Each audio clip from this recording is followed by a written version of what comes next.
The hats are out, which means it is time to make a prediction. Let's go. Colorado, West Virginia. Spread is 6.5. Totals 53. Just in case you need to know that. On the count of three, I'm going to ask you to take and put on the hat of the team you believe is going to win. Okay. 1, 2, 3. All black, everything. Wow. Put it on. Put it on. This is one of those moments where it gets dangerous. We got all West Virginia hats here. But it don't match. I know you were going all black. Champ, even after talking to Dion. Pride would kill me if I didn't keep it real. So I'm going to keep it real today. You ain't telling us. Look, I got to keep it real. All right, man. what's your score, Champ? I got 41-20, West Virginia. Vic? I got 35-27 West V. Oh, that's a close game. Taquillo? 27-24 under. Okay. West Virginia. I'm going to go 37-17 West Virginia. So it is a clean sweep. Clean sweep, West V. Dion, prove us wrong. The festivities have already begun in West Virginia. Let's listen in on the other side. J.B. Long, Mike Golick Jr., and Jared Greenberg.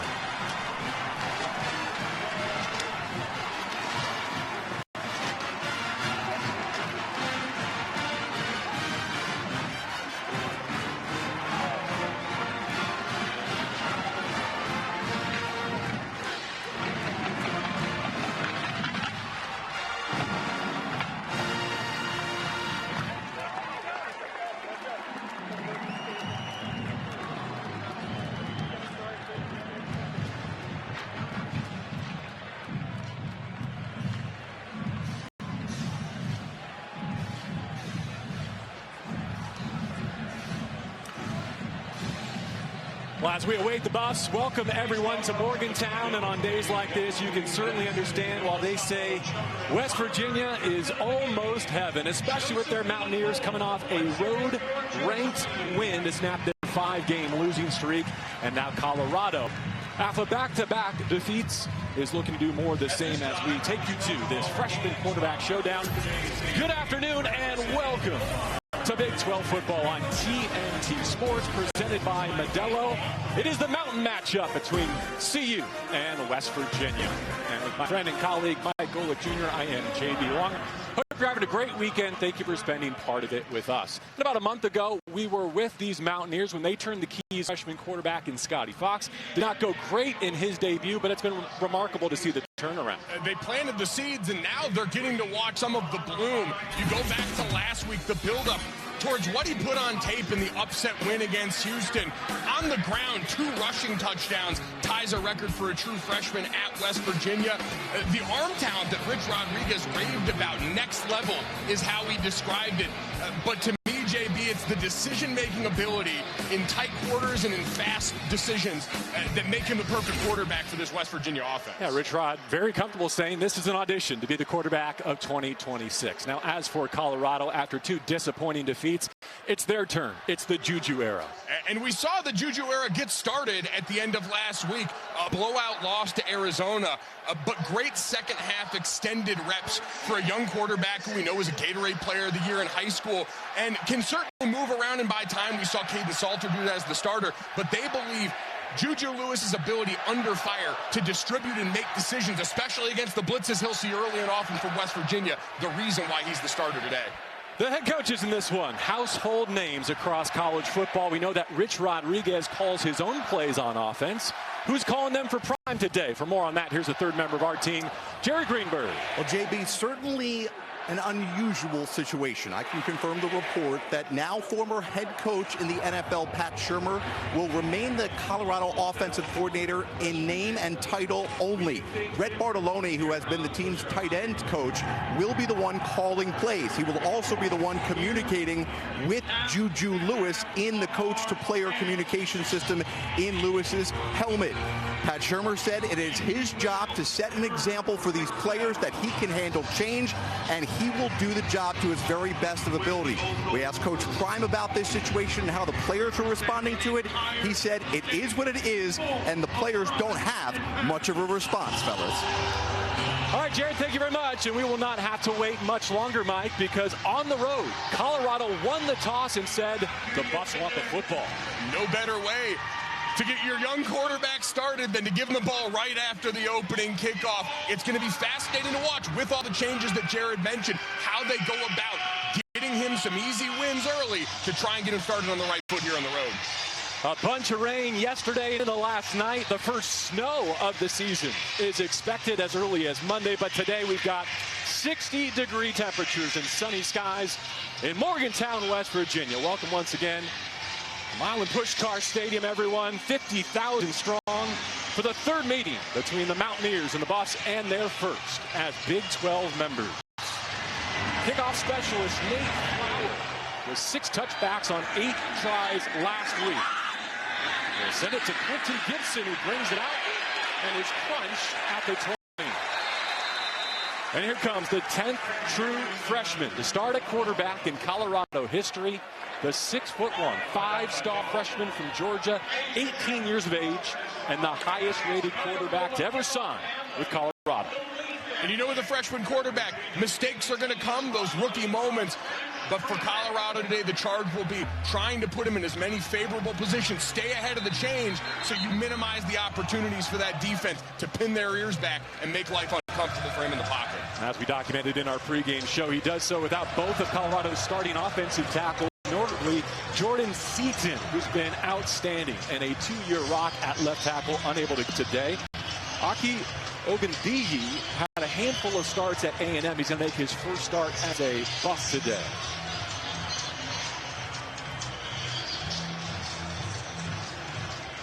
There's a question about Fred Perry's knee brace, and that's causing the delay before the first snap. So the star of this West Virginia defense, in fact, the Big 12 Defensive Player of the Week, has to come off the field before Julian Lewis's first snap as a starter. Traylon Miller, his tailback. They move his launch point on first down, and he flips it out. Something we expect to see a lot today without those offensive linemen. The plan was to get him out of the pocket. You mentioned it, the loss of Jordan Seaton cannot be overstated. A guy with a bright Sunday future, a former 5-star on-3 midseason All-American, and one of the best pass protectors in college football.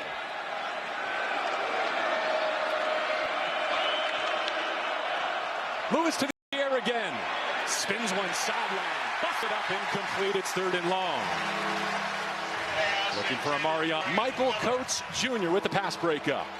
And he's one to keep your eye on in this West Virginia defense. Zach Alley coordinating a unit that has a true lockdown corner in Michael Coates Jr. Something I think Deion Sanders can appreciate from across that sideline. The press man ability that you saw on display on that play. They are able to get Fred Perry on the field.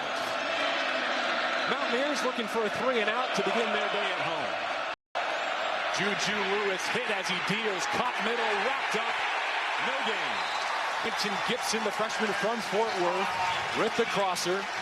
Great insiders, and the Mountaineers get off the grass on their first sequence of the day. And we know this game of cat and mouse all day on 3rd down is going to be there, but first time out, Zach Alley elects to go drop 8. He wants to put as many bodies into throwing windows for Juju Lewis as humanly possible, force him to take the check down, but Siders still able to get some pressure on a 3-man rush and force the punt. There's a look at Alley coming off that road upset at Houston and look to get back-to-back wins for the first time this season. Damon Greaves is a punter and a captain for Colorado. Preston Fox, the return man for West Virginia. After CU won the toss and took the ball, the Mountaineers began from their own 41-yard line, coming off a defensive stop. The Big 12 Freshman of the Week, Scotty Fox Jr., West Virginia's 4th starting quarterback and perhaps their final answer. It certainly looks like it. It's been a revolving door this year, but in the last 3 games as he's gotten his feet under him, I really think you saw the benefit of all those reps pay off against Houston. He seemed confident, he seemed decisive, and they're hoping that shows up back here at home. He guided them to touchdowns on 3 of their first 4 possessions last week, and they'll look for a quick start again here today against the Colorado defense that's fallen behind in each of their last 2 losses. Dio Hubbard with the carry in the arms of Brandon Davis Swain, the tackle for CU. Pick up a 3 on first down. Hubbard, one of the other stars of last week, career highs in carries and yards in the win. West Virginia tempo to the edge. And a first down in Colorado territory. Preston Hodge made the hit. This is a short-handed CU secondary without R.J. Johnson today, without DJ McKinney today, and without Tawfiq Bayard, their sophomore safety. He'll sit the first half, guilty of targeting last time out. And one of the biggest playmakers on this defense that likes to play a lot of man coverage and can lead at times to some of the broken tackles, as we've seen, as the snap sails over the head of Scotty Fox Jr. Lucky enough to fall on that one and corral it. -12 for a quarterback who's not turned it over in his starts. Ball security has been the hallmark of this midseason turnaround. And that snap high and hot right there, setting up a 2nd and long. Fox hits his back foot. Walls cave in. Early pressure and a sack for Brandon Davis-Swain. And the Buffs know this has been an issue all season, getting pressure on opposing quarterbacks. A very encouraging start here. Great win right here from the 3 technique spot by Davis-Swain. Just a clean one-on-one destruction. The bull rush looks like the guard's feet got tripped up on the running back in protection, so a little friendly fire leads to a 3rd and a mile. Set up the screen. Dior Hubbard with a long way to go, and he's undercut at the 40. Teon Parks getting a start at corner today. Tackling issues have been prevalent here in October and November for CU, so sure play in space there.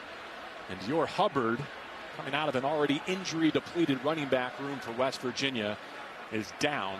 West Virginia's running back story is tough to tell. No Jaheim White, no Ty Edwards. Today, no Clay Ash even, and Dior Hubbard does not look good coming off.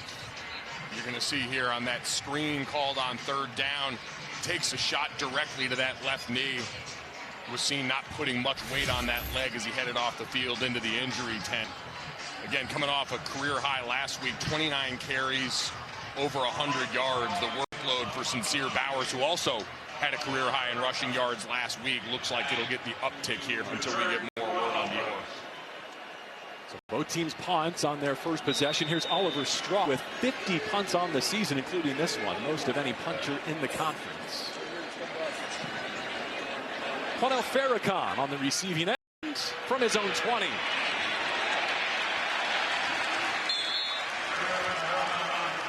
Big 12 college football on TNT Sports is presented by Modelo, the official beer of the college football playoff, and by Vanda Pharmaceuticals, innovating in pursuit of people's happiness. Right across the street, the Varsity Club, our thanks for some hospitality, taking care of our crew. Mike and I were not invited, but I heard it was a good time. Yeah, apparently that's the cool kids club that got to go over to the Varsity Club there. I love a good bar with stuff all over the walls. Feels college. Founded in 2008, owned and operated by West Virginia. Dallin Hayden is the tailback for Juju's 2nd drive. And the Mountaineers converge right at the line of scrimmage, led by Ben Bogle, the junior linebacker, and West Virginia's highest graded run stuffer.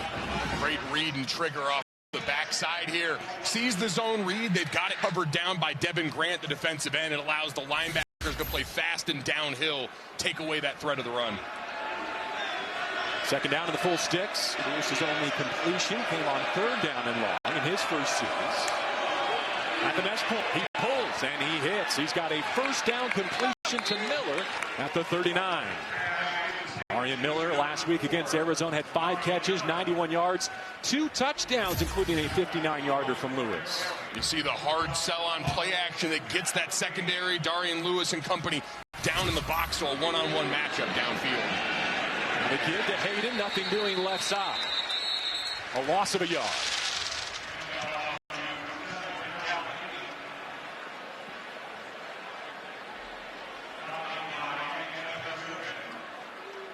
Eddie Vesterinen, the senior from Finland. On the nose, the senior defensive lineman with the stop to set up 2nd down and 11.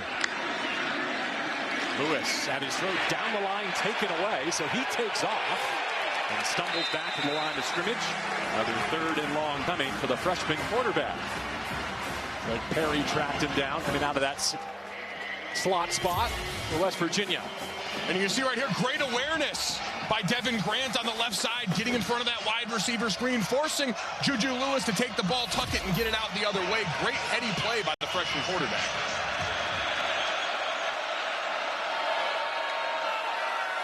Juju needs 10. Blitz picked up. Now the protection breaks down and he's sacked.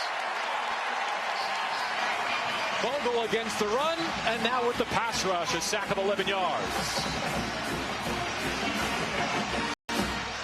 So the first third down, they drop 8, they rush 3. This time they bring it on. You're going to see the matchup over here. On the right side, both tackles backups. Andre Roy Jr. on that right side just sets a little too far back, and so the up and under available for Bogle as he gets the sack and forces the punt.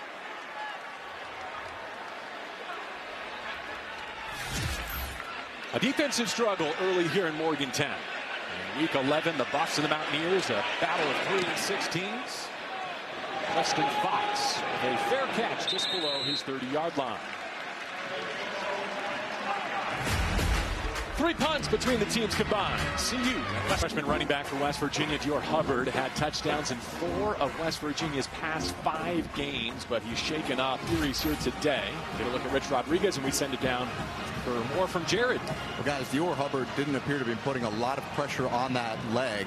He went immediately into the blue medical tent where he was working with the head athletic trainer for football, Mike Polasek. He came out of the tent, did some sprints. Polasek then consulted him and took him into the locker room. We are awaiting an update on Hubbard's status, but as you mentioned, they are depleted. Top 2 quarterbacks, top 2 running backs, leading receiver. This team has been injury wounded all season long.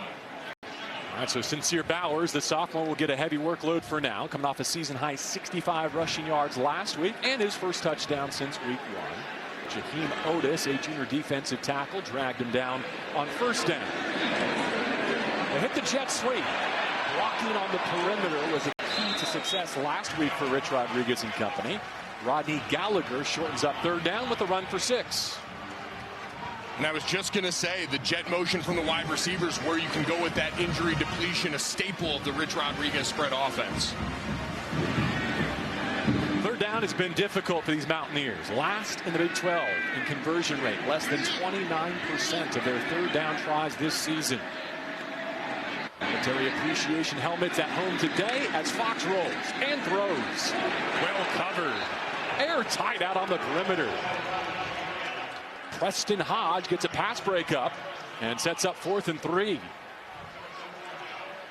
He leads the Big 12 in passes defended on a per-game basis. And they're trying to go for that rub right there, just not quite able to get over enough to affect Preston Hodge, who does a great job. Man-to-man coverage across the board, 5 players up around the line of scrimmage. Very clear intention from Robert Livingston's defense, and a great job executing there to force the punt.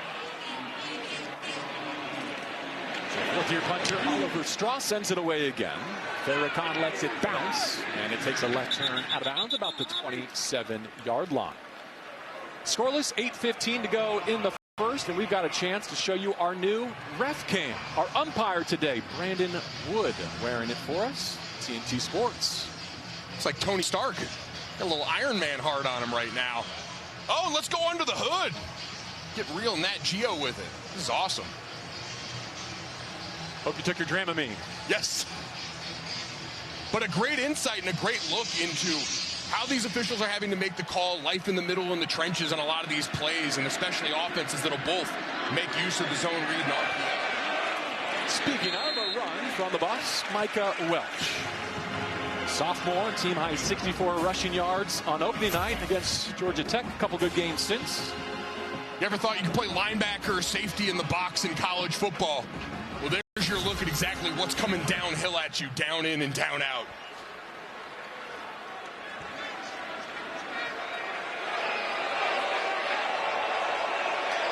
Shotgun snap to Lewis. He deals down the right sideline. And a contested ball knocked away from Sincere Brown. Once again, it'll be 3rd and long. These are the down instances that Lewis has been living in his first CU start.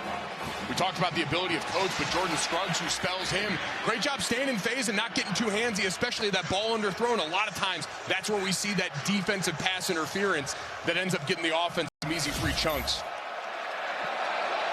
Press coverage on Brown there. As Lewis deals with 3rd down and 9. Dodging the initial pressure. Well navigated. Throws to the sticks, and he appears to be just short. Brown coming back to the ball, needed 9, got 8. So far, Lewis and the offense staying on the field for Prime.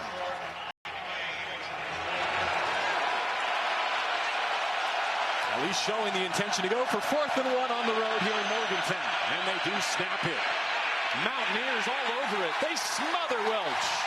And they take over on downs. Eddie Kelly Jr. leading the way for West Virginia. Great job by this West Virginia defensive front, just holding up at the point of attack. You see a lot of bodies in there. Nate Gabriel holding up at the line of scrimmage, giving their linebackers time to get downhill and rally, crashing from the perimeter by who else other than Fred Perry. Zach Alley got to be fired up with that one. The defensive coordinator, Brent Venables' disciple, going to always give you plenty to look at, and there are plenty of bodies at the point of attack. So only 1 first down for each offense so far, but great starting field position for Fox and the Mountaineers. After the fake to Bowers, good decision to keep it, or that would have lost yardage. Jeremiah Brown, the senior off-ball linebacker, limits the gain to a yard, if anything.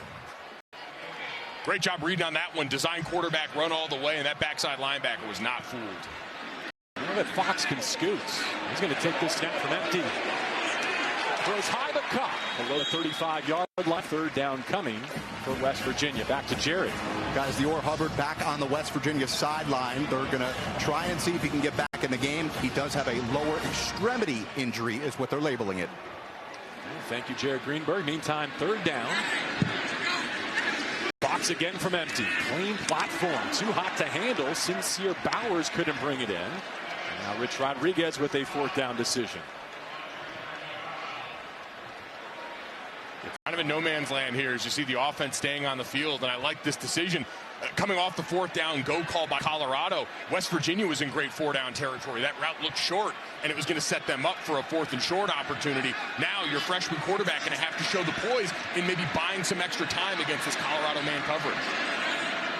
They picked up all 4 of their 4th downs last week. Fox stands in, delivers, hits. A 1st down in the red zone. Jeff Weimer with 14 yards through the air. You're going to have the hitch to hold on the inside here and then watch the receiver come in with that post route over the top. Great timing on the throw by Scotty Fox Jr. Bowers burrowing, CU reacting as if they forced a fumble. Bucks think they've got it. Colorado gets a takeaway.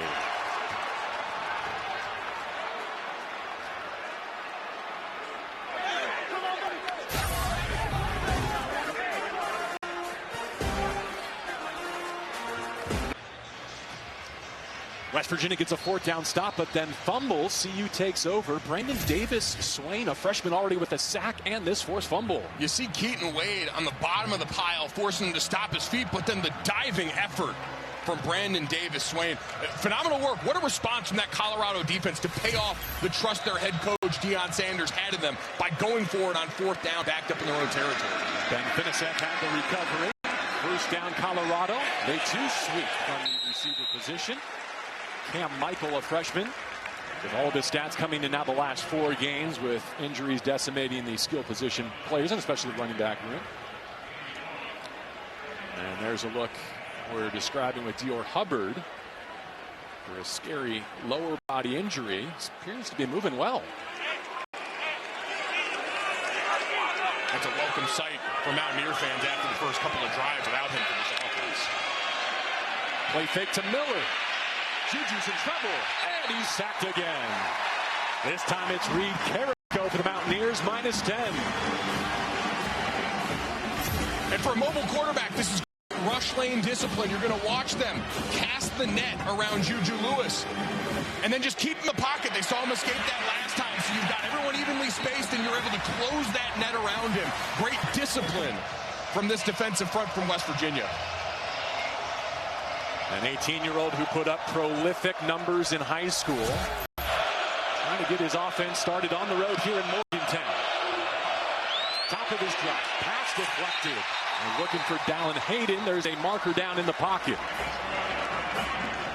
Yeah, they're going to get the right tackle on the single leg takedown.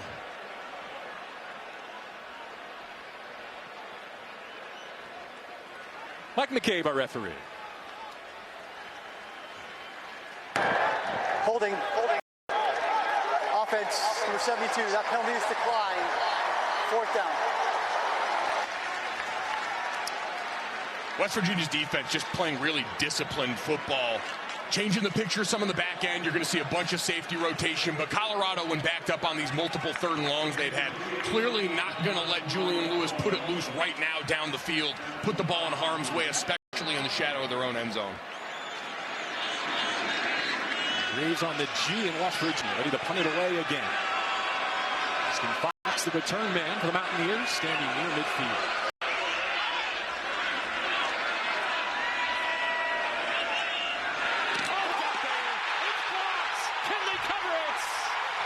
The back of the end zone.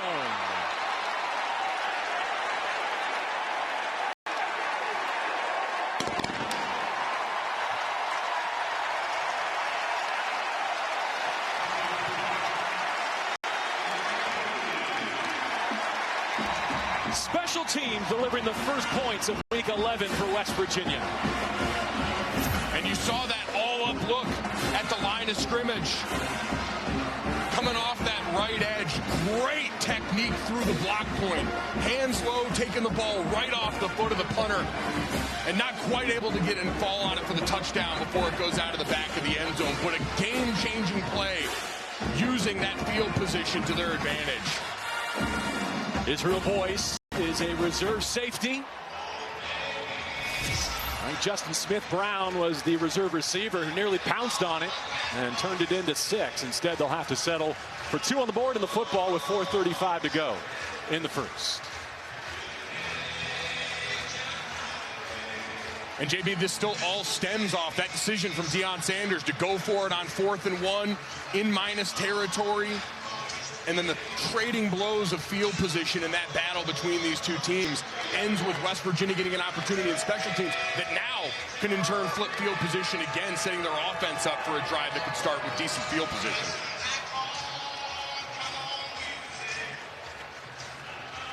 Buck Buchanan, the kickoff specialist for Colorado, with 35 touchbacks, more than double last year's total, will not be able to boom it out the back of the end zone here. Preston Fox is ready for his opportunity.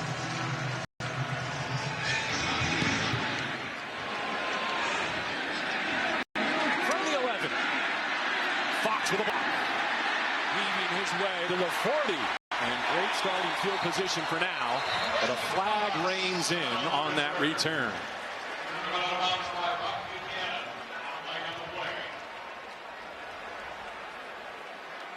A little chirping over on the West Virginia sideline.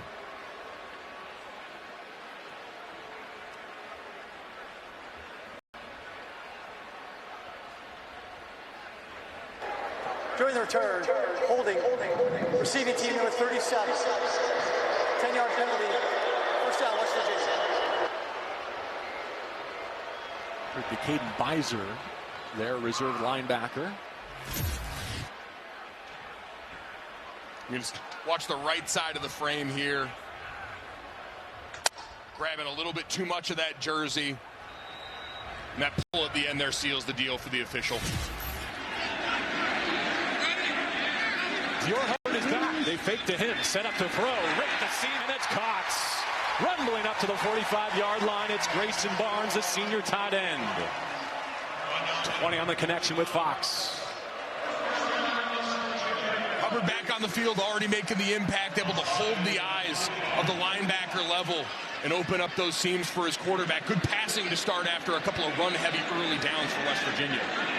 Three-roll tight end with a 1st down grab, and now they do give on that end around. Another forceful run, this time into Colorado territory. Jeff Weimer, the senior and another California product, finishing his career in Morgantown. And this tempo of Rich Rodriguez, now a fully sharpened weapon for the Mountaineers. So great to see Dior Hubbard back in the fray. He could not put any weight on that leg as he was helped off with that opening drive injury. Give Arden Walker a senior defensive end to tackle, limiting the game to 3.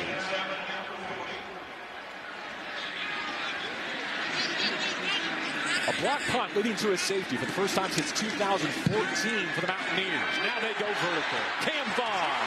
Oh, a contested lifted catch out of bounds.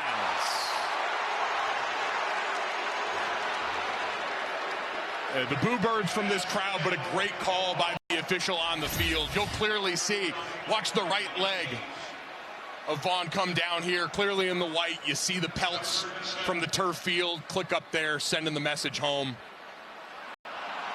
Great hands, great ability to adjust and make catch, but unfortunately the foot just not where it needed to be. And like the last drive, I think you've got 2 plays to get the first down here in 4-down territory just across midfield. See the 3rd down numbers for the Mountaineers. This is where they're at their best. Fox puts his foot in the ground and takes off. A new set of downs at the 25. QB run all the way here, and this is what happens when you've got 2 to get 4. Watch Hubbard ends up being the lead blocker here on the quarterback counter, so the guard comes and kicks out the end. He's able to get just enough of the linebacker coming across and spring his quarterback for the first down. A Neil Brown recruit who, instead of bolting, decided to stay and play, and he winds up the starter here in November. Hubbard pushing the pile downhill near the 21-yard line in the arms of Jeremiah Brown. You're going to see from our ref cam here, this Colorado linebacker group playing fast and downhill right now. You're just outside of the red zone. There's a play-action opportunity here for West Virginia with how aggressive. You see the safeties all coming up near the line of scrimmage for Colorado right now. Hubbard in the slot. Shotgun snap. Free rusher at the cornerback. He throws behind it, complete for a first down and goal opportunity. Christian Hamilton, a sophomore receiver, with a gain of 14.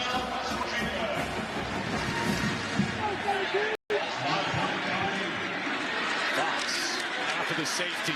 They're going to punch it in. Carries to the full. Jeremiah Brown dragged him down. It'll be 2nd and goal inside of 2 minutes to go in the opening frame. Get a little added beef out there. 2 tight ends. Ryan Ward comes on the field for West Virginia. And we see this some. You can use that 2 tight end formation, both of them on the right side right now, as that potential escort, either for the running back or the quarterback on a keeper down in the red zone. 2nd and goal. On the give, it's shut down. Well defended by the Buffs as they look to bow up again on a short field. London Merritt in the mix this time, a freshman on that defensive front for Deion Sanders. This is another area we saw them get down here before, using the aggressiveness of the safeties against them. The run-pass option is built for moments like this. See if you can get Ben Fennessett, the safety, or one of these other guys on the back end to bite down on that run cell and then get a wrap to Vaughn right down here, who looks like he's in motion territory. Timeout with a minute to go. First charge timeout.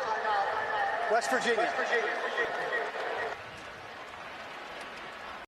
We invite you to watch MLB Legends and Stars tee off in the inaugural Capital One MLB Open at Shadow Creek. It's November 18th, 9:30 p.m. Eastern on TNT and HBO Max. Go to MLB.com/golf for more details.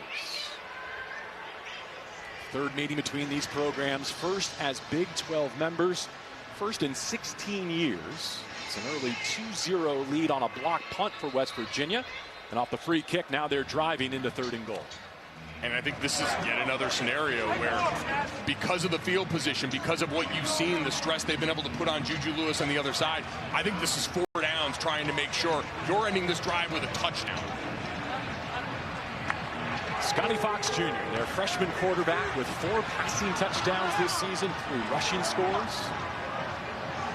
His fellow freshman, Hubbard, in the backfield, has 4 scores in the past 5 games for West Virginia.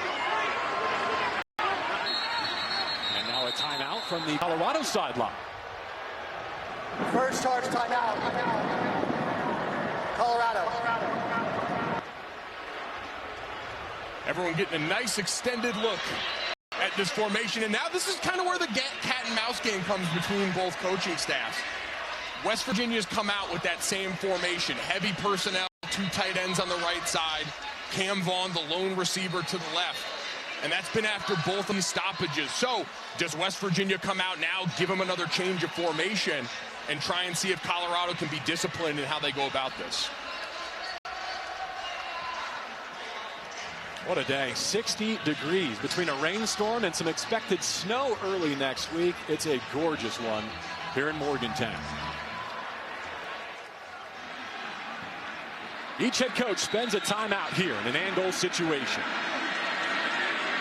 Fox calls for the snap. Calls his own number. And again, he's dragged down shorts. Jeremiah Brown, one of these seniors in the middle of this Colorado defense that Rob Livingston said still playing for more than just pride.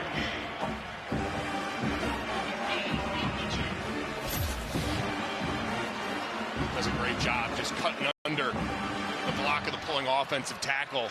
And this is the right call. Go for it on fourth down. You've got a mobile quarterback in here. I would try and get him on the move and give him a bit of a two-way go. And bring Curtis Jones Jr., a defensive player, into the backfield. He takes the handoff, and he is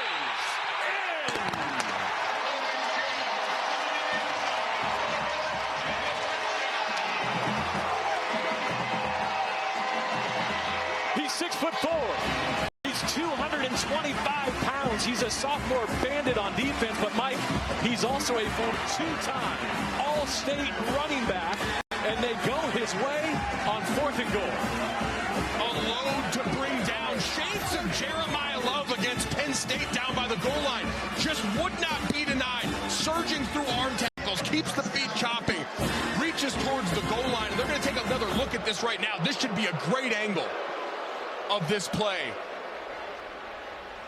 And you're looking to see if that knee's down at all as he goes triple extension to try and get over the goal line. Just an unbelievable individual effort. We'll see if it holds up. Fans of the Mountaineers, they've been teased with this for a few weeks now. And we were at the walkthrough yesterday, and knowing how depleted they are at running back, we're like, who's 18? Comes over from the defensive side. They're both knees up. And all it needs is the ball to break the plane of that white line.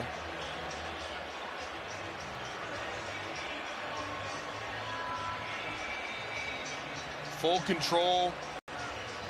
Knees look like they're up off the ground. It's going to be that other angle, but based on the couple we've pieced together here, I think this is going to be upheld. I think that's the shot right there. The ball in his front forearm, just crossing the white line before both those knees hit. And the call on the field is a touchdown. And if it stands, West Virginia is going to go block punt for a safety, and then an 11-play drive for a touchdown to back it up.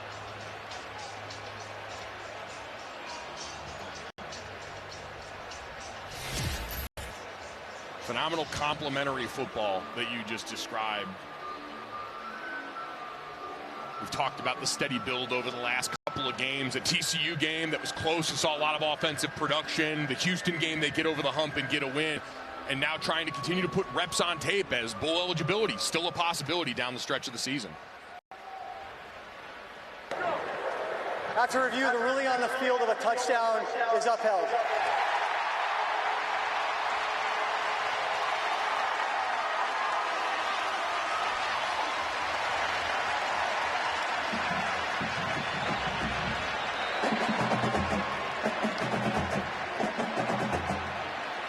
So having lost Dior Hubbard on a third down on the opening series, he's able to work his way back into this game, get them into an and goal situation. They go with Jones to finish it. And the extra point for a 9-0 lead. That drive had a little bit of everything for this West Virginia offense. We saw when it's running at its highest form, you've got the jet sweeps available to you. Dior Hubbard as the run threat, setting up some passing yards downfield, design quarterback runs on pivotal downs and distances. The 11-play, 75-yard drive that, again, began with Hubbard coming back on the field and helping them get Grayson Barnes open in the seams. Then third down, maybe 2 to get 4, and you keep it in the hands of Scotty Fox Jr. coming off a week where he had 2 rushing touchdowns. And the throw right here, on time and in rhythm, to get them down in the low red zone before the big fella pays it off, Curtis Jones Jr. And you know that's the proof of concept he needs. He's probably been chirping at the coordinator, talking to Rich Rodriguez in practice, saying, Coach, you saw the highlights in high school. You know what I'm about. There are outside linebackers all around the Big 12 waiting for their chance to play today, getting their pitch together, their elevator pitch for their head coaches. You see Coach when you're down in the lobby at the hotel going through walkthrough, just put the bug in his ear. He'll catch a few balls in front of him on the field. See if Gibson gets a chance here. He's already brought one out from a couple yards deep. This sails over his shoulder for a touchback. Cheer on your favorite Big 12 teams with officially licensed fan gear. For the best selection of team apparel and accessories, head to shop NCAAsports.com today. Well, only a single first down for the Buffs so far, and now they trail by 9. It's a big gut check moment for this team. I thought the defense has come out with incredible effort after back-to-back weeks giving up 50 or more points. Can the offense help give them some juice on this drive? It was 3 of 7 for 26 yards. They roll his pocket. Looked like a catch, but it's knocked away from Joseph Williams as he tried to secure it. So incomplete, 2nd and 10. Yeah, it looked like a busted play. You had 2 receivers in the same area. The tight end, Zach Atkins, was right over there. So you had a cluster for Juju Lewis to try and negotiate through on the outside. The challenge for him this week, according to Prime, was to be concise and precise in his first starts. Selling it against the run. The Mountaineers swarm it. Fred Perry came screaming off that edge for a tackle for loss.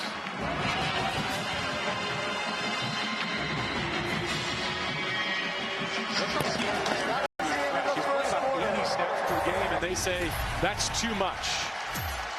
But the reigning Big 12 Defensive Player of the Week gets a tackle for loss to send us to the second. You're watching Big 12 football. West Virginia 9, Colorado scoreless as we go down to Jared Greenberg with Deion Sanders. Well, Coach, what's your evaluation of Juju Lewis in his first career start? He's not nervous. First series, I think he was a little nervous. Right now, he's calm, he's cool, he's collected. We got to just do a better job. They're doing a really good job with their freshman. We got to do a better job with ours. The West Virginia offense is giving your defense a lot of looks. What can you guys do to help out Juju on the defensive side? All those looks. We've seen all those looks. It's nothing uncommon. It's nothing we hadn't seen. We just got to get the job done. All right, Coach. Good luck. Thank you. Bless. Guys. All right, thank you, Jared. And as we set up the second quarter, we want to recycle kind of the story that we began our pregame show with, and also our broadcast. Also a change of responsibilities in terms of who's speaking to Juju Lewis and calling these plays this week. Yeah, we know Pat Shurmur, right now the offensive coordinator in name only. Brett Bartolone, the tight ends coach, it may have been the play caller for the last couple of weeks. Deion Sanders kind of insinuated that in the press conference. And so for Juju, you've had all these voices in your ear during preparation. You've got to hone in on Brett Bartolone's voice in your helmet, knowing you get till 15 seconds on the play clock, which is a huge advantage for a young player. Scoreless in the first, and that's been an issue for Colorado. Only 7 combined points in their last 5 games, including today in the opening quarter of play. 3rd down and 12 to begin the second. Lewis drives one, a confident stroke. It's caught. Marion Miller as Juju drops it in the bucket. Looked like there could have been a flag there as well as he ran past Jason Chambers. And they're trying to put their foot down on the gas pedal. Great pickup corner blitz on the other side. The offensive line eats it up. Shades of the throw that Juju Lewis had to Amari Miller for the touchdown last week as well. Best play of the day. Now they hit the flats. Great tackle in space. John Lewis getting some burn, the senior linebacker, in on that tackle. But great breathing room, and this part of what they talked about with Juju Lewis. They feel like he can make all the throws, and he's got the poise to stand in there as you're dealing with pressure, show and go from one side to the other to deliver that strike man-to-man.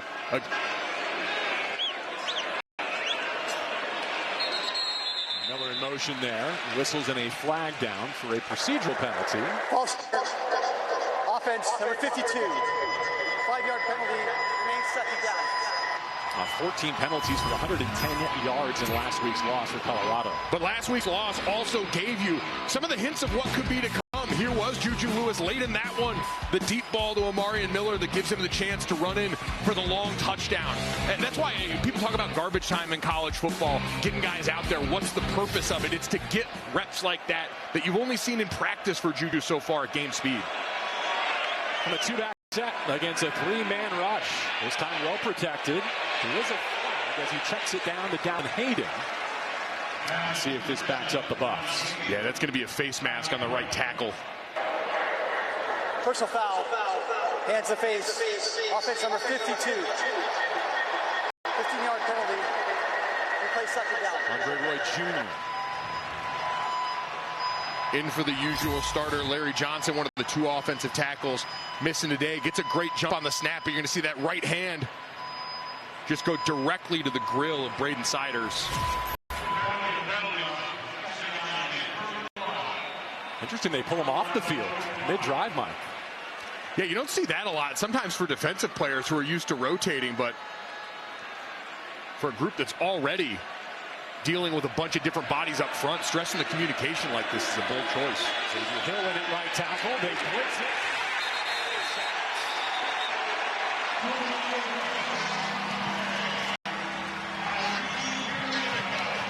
Reed Carrico in again.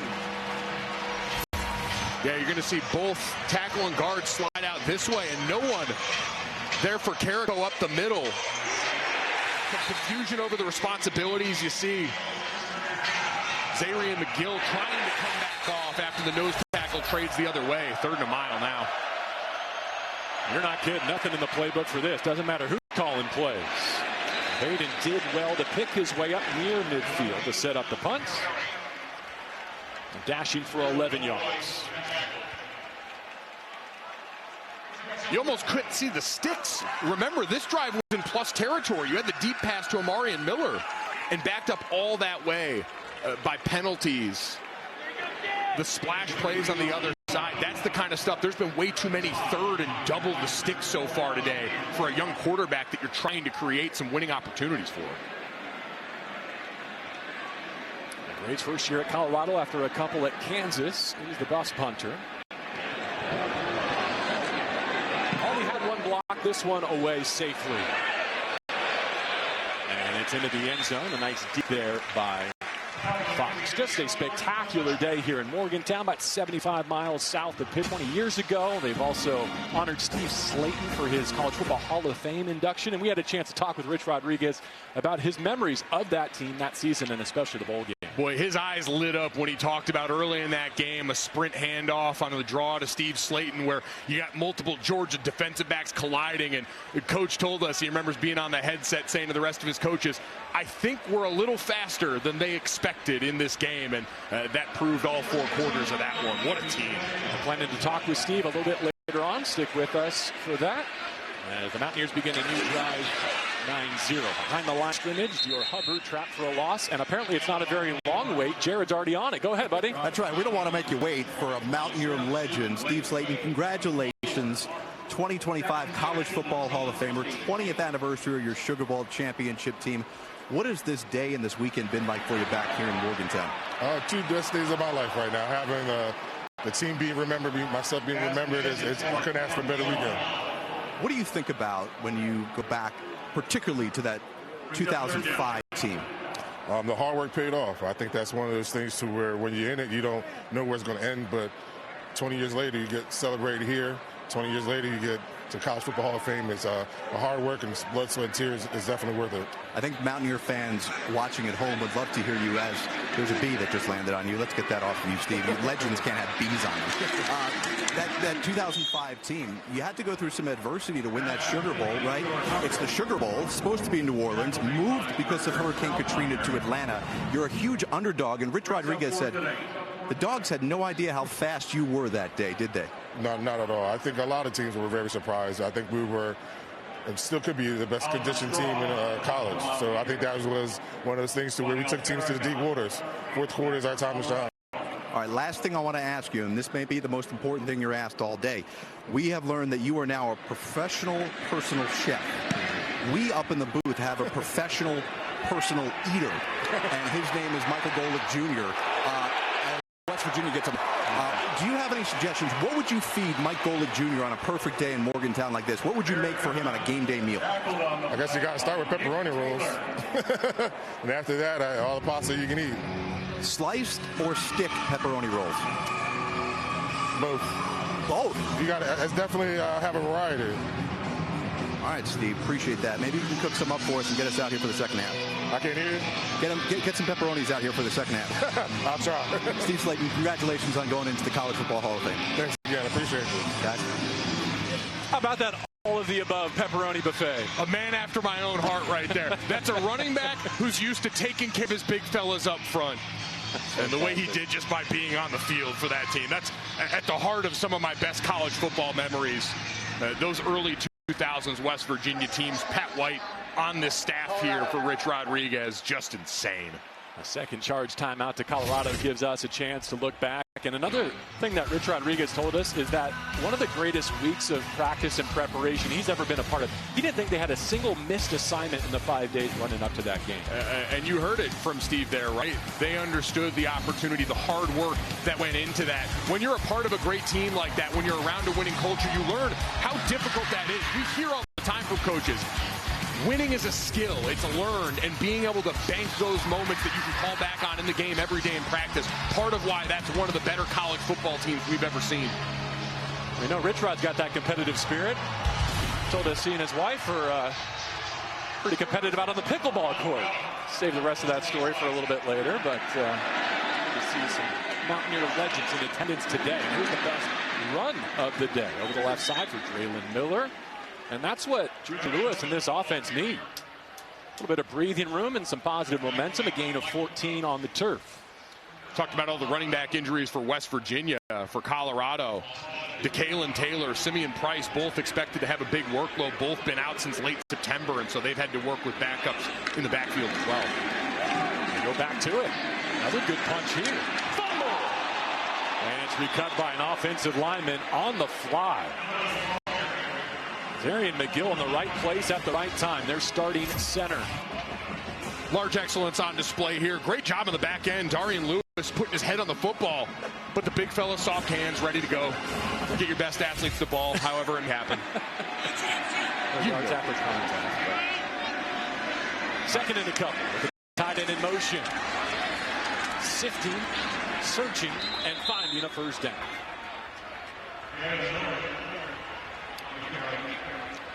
Great response from this offensive line. We talked about the guys that are down for this group, and we've seen some shuffling already.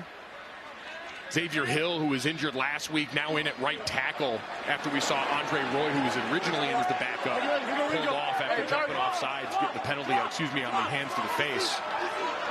So it's a reshuffled group, opening some holes. Williams in orbit motion. Here comes the blitz. Deep drop for Juju. Fading away from pressure. And he finds a target. Sincere Brown open late, and that was another gem from Juju.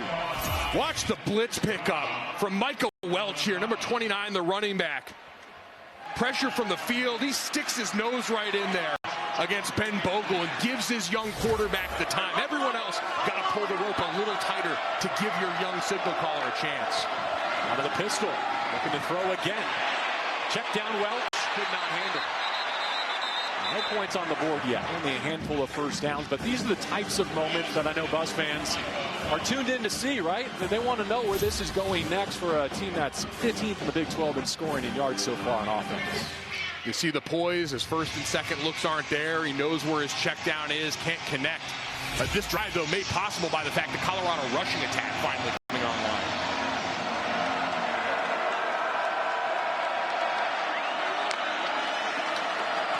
Left side runs have been the key to this march, and Darren Hayden tripped up by the shoelaces, leaving third down and long at the 9-minute mark. Lewis with another tackle from the safety level. Now, technically, Lewis wasn't credited with a forced fumble last week, but I know you watched that tape. He was the blitzer on Connor Wigman when he jarred that ball loose, or didn't, in the second quarter, whatever it was. It was recovered by Jamoy Robinson, and that set the tide, I think, for the day, and that road upset. I know close only counts in horseshoes and hand grenades. I think it should count there, too. And forced fumbles. Lewis. Fastball for a first down below the 20. Joseph Williams, a sophomore from Texas, and last year's AAC Freshman of the Year with Tulsa on the receiving end. And go back to the first drive. They went drop 8 to try and cloud the vision of the young quarterback. This time, Juju Lewis looks comfortable back there, found his best option, and hummed that ball in. Starting to get his feet under him now. Dodging traffic in the backfield. He will be sacked again. Ben Bogle. And when we talked with Zach Alley, the two keys for him were pressure and the illusion of pressure and kind of mixing speeds as they came after Lewis. We've seen them do it a lot here in the first half. And you got max pressure, and you're going to watch the tight end one-on-one Zach Atkins with pressure, and that's part of the difficulty of those protection structures. Asking a tight end to be one-on-one with a known rusher, usually a losing formula for the offense. Feed Miller. Flag comes in right at the point of attack. 2 flags down, in fact. Second down and long situation. Jamori Robinson, who we just mentioned last week on a fumble recovery, in the mix there defensively for West Virginia. He's put together a couple of his most consistent weeks as he plays himself back into game shape. Took far too long to sort out his eligibility this offseason. Coaching staff saying he missed about 3,000 reps. Face mask, defense number 0. Knocked it inches to the goal. Automatic first down. Get him for the foul here, and they give Colorado a free first down. You see him on the edge right here, and does get just enough of that face mask on the outside, those 2 fingers in. Was wondering if they were going to get 55 Kareem Harden, the left tackle, for the hold. Huge break for the Buffs. Lewis in the slot now. Direct snap to Draylon Miller, and the Mountaineers were all over it. Michael Coach Jr. did his homework. He gets a tackle behind the sticks. Great discipline from Coates. All Mountain West first teamer a year ago with 4 interceptions at Nevada. And you see Juju coming to motion across here. Coach just staying home, staying disciplined, understand if those responsibilities are elsewhere, if that ball's going to go back to Juju. Most sustained possession of the day for Colorado. They covered 60 yards. Here's their 11th play. Lewis, end zone. Nearly intercepted, no flags down. Arion Miller was the target again. Waterproof coverage from Coates. You and I had Nevada last year against Georgia Southern, and you see him coming back over the top. Wow. Amarian Miller almost with a SportsCenter top 10 worthy catch. But great job playing through the hands, Michael Coates. Man, there was a lot of contact there. On both sides, quite honestly. So from the red zone, 3rd down 14. Juju Lewis had the pocket brought to his lap. Stood in and dealt it to Zach Atkins. Last week posted season-high receiving totals. Got 10 yards here in the field goal unit coming on for Prime. And I think this is the right call. You had your most successful drive of the day by far. Pay it off with points. Get back over to the sideline. And now all of a sudden settle into this game. With only 9 on the board so far for West Virginia. Alejandro Mata, the senior kicker, from 23 to get the Buffs on the board here in the second quarter in Morgantown.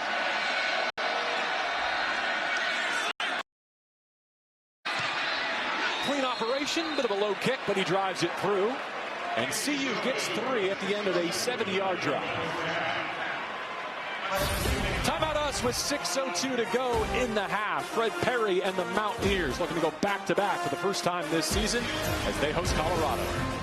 Starts in Boston as the Bruins host the Maple Leafs. And then the Ducks, led by 21-year-old Cutter Gauthier, the NHL's leading scorer, take on the Avalanche. Coverage begins at 6:30 Eastern on TNT, True TV, and HBO Max.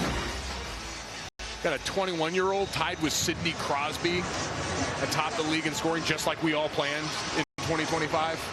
Something tells me our producer, Kevin Brown, will be part of that. Call it a hunch.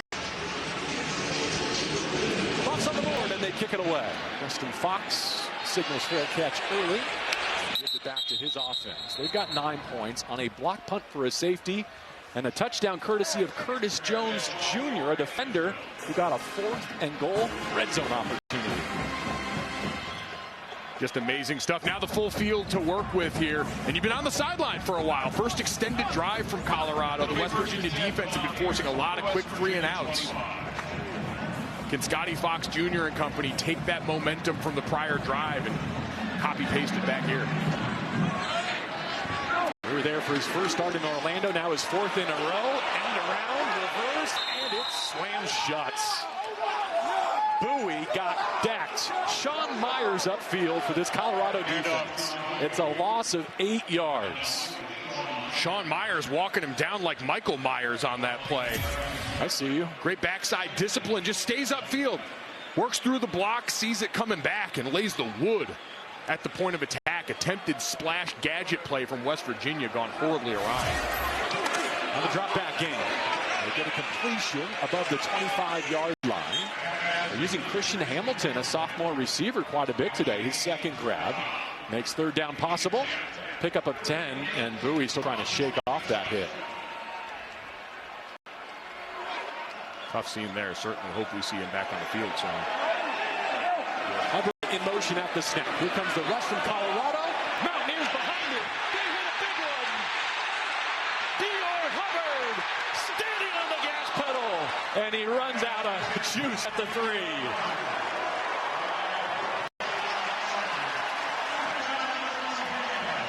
For a player who looked lost on the opening drive, what a return to play for Dior Hubbard.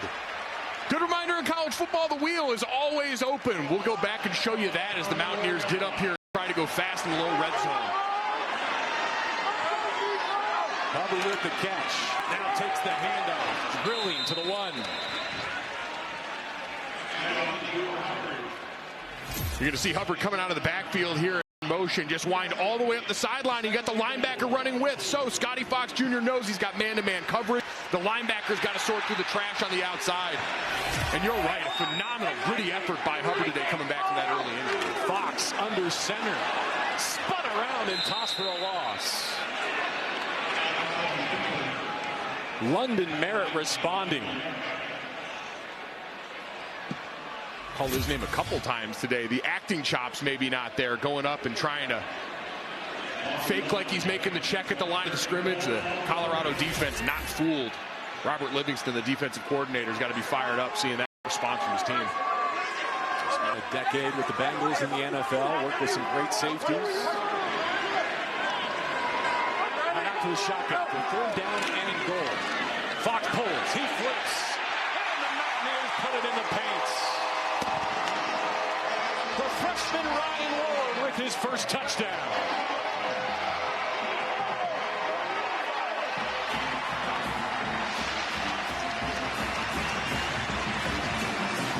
You're going to see on this play, JB, the threat of a quarterback with the legs that we've seen from Scotty Fox Jr. 2 rushing touchdowns a week ago. Watch what it does to Carter Stoutmire, the safety right here. Makes him stop his feet for just a second in a way that opens it up for Ryan Ward in the flat and an easy pitch and catch.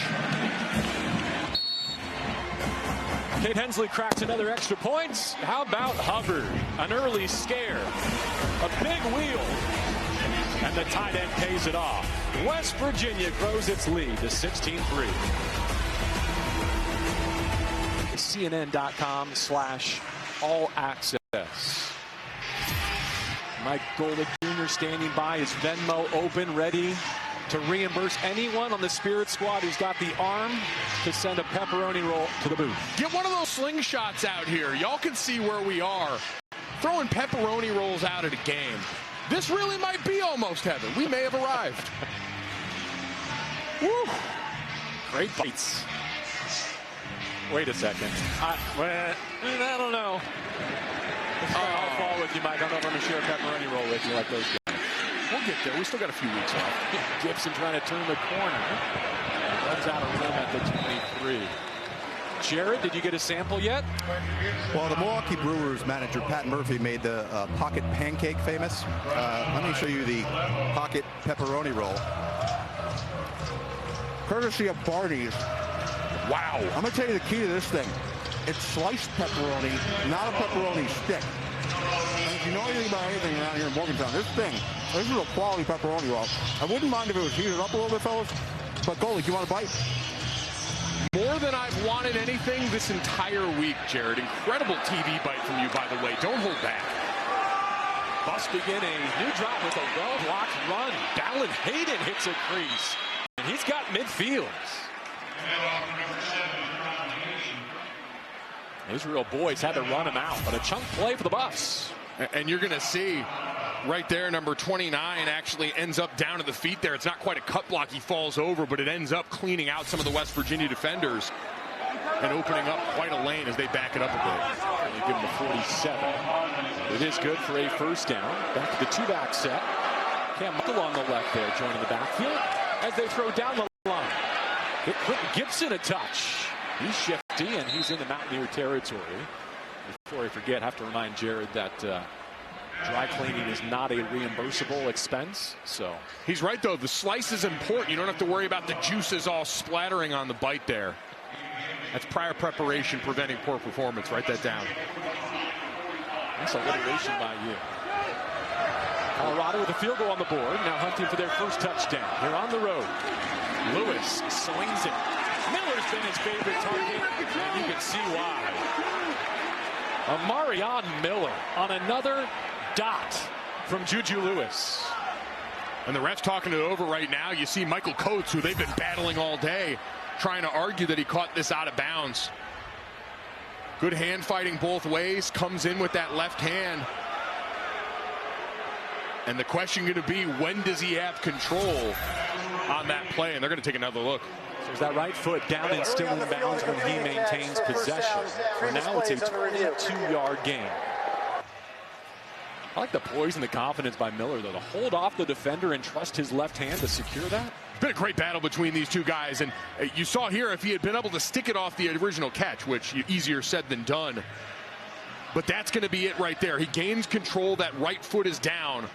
But can we get a look of if it's across the white line or not? Boy, it looks like it's in bounds from this angle. You see, again, this is where the artificial turf helps because you're looking for those black pellets coming up.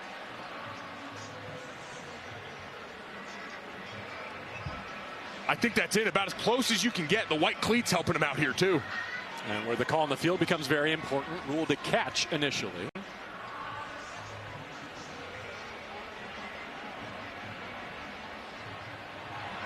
Great view by our camera crew here.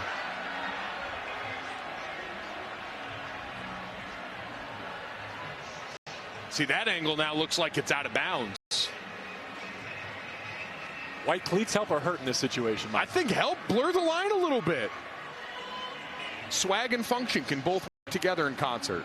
No matter which direction this goes. I mean, we've seen enough from Lewis to see the arm talent, to see why he was such a highly recruited and regarded prospect who was on his way to USC before prime in Colorado brought him to Boulder. I think from that last angle we saw, I think they might reverse this and call it incomplete. That angle from behind showed, I thought, clearly enough that it was out of bounds. But you're absolutely right. This is a player in Juju Lewis who, Deion said, has had packages in practice, had things that he's been practicing, but to get that full complement of 1 reps this week, to have the game plan built around your strengths and weaknesses, and to get through that initial wave. He's on the road in a hostile environment and had to weather the first couple of drives, where to Deion's point in the interview with Jared, he did look a little bit nervous, and the rest of the offense wasn't functioning great around him, but now we've really seen the gifts on display and him gaining the confidence this team is going to need from him, not only now, but down the stretch and hopefully in years to come. Let's get the call. The ruling of a completed catch inbounds for a first down is upheld. First down, Colorado. So another highlight to build off of for Lewis and Miller. My first miss on a prediction ever this season, so everyone mark that down. But you're right, incredible. And that battle on the outside, really, Amari Miller and Michael Coates Jr. has been a ton of fun to watch. Credit Zach Alley's letting him go out there in man coverage the way he has all year and go best on best. And occasionally, hey, he's on scholarship too, and you just saw those two exchange the high five down there. They're enjoying the competition out there on the field. You mentioned the adverse circumstances, not just on the road in league, but with a retooled and ever-changing offensive line in front of him. Julian Lewis has not flinched. I mean, every possession, it's a new 5 up front for him, it feels like. You could argue they're down the best player on their team in Jordan Seaton at left tackle. He's that good. And this group in front has done a much better job in the second quarter of not only the rush lanes, but protection, too. All right, they take it to our 2-minute timeout, presented by the Wells Fargo Active Cash Card. Bathroom break, perhaps. Grab a cool beverage and join Jared for a timeout. Was brought to you by the Active Cash Credit Card from Wells Fargo. Earn unlimited 2% rewards on purchases. Terms apply. Back at Milan Puskar Stadium in Morgantown, West Virginia. 16-3 our score, but the visitors driving. In the backfield, he takes the handoff from Lewis. Oh, some shake. Now needs a block. Spins off contact and moves the chains.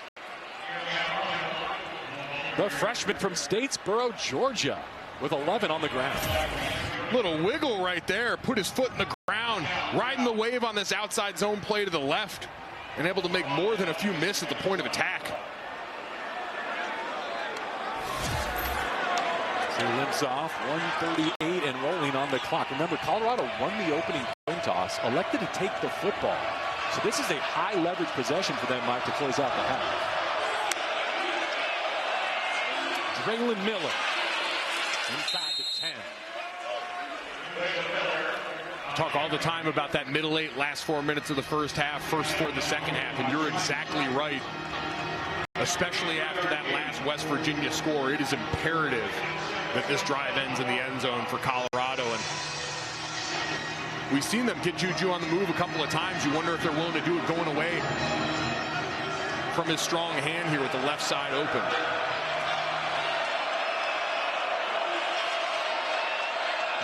Downs available at the 2. It's 2nd and 7 in the red zone. Deep drop. Got it. Touchdown. Joseph Williams.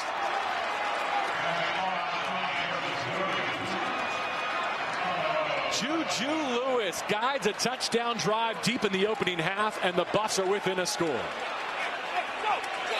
Juju said, you don't got to move me anywhere. I can see just fine from the pocket. You're going to watch this route come from just off screen over the middle of the field. 4-man rush, plenty of time in the pocket, sorting through the trash. And he just stays patient, waits for the wide receiver to clear, and hits Joseph Williams for the touchdown. Mata for the try. Oh, that goes begging. He had made 105 consecutive PATs, but leaves one on the field here with 45 seconds to go.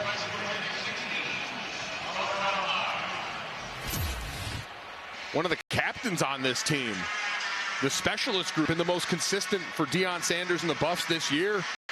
Laces out, everything fine there, just mishits it and gets away from him.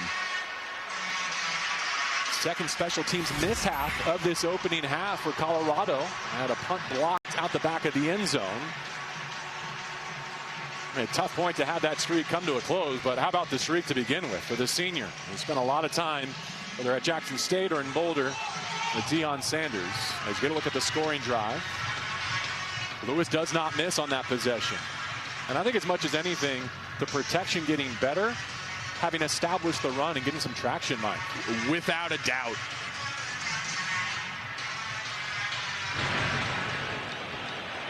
Fox signals fair catch. And we'll see about Rich Rod's appetite with 45 seconds and 2 timeouts. Another look at this touchdown.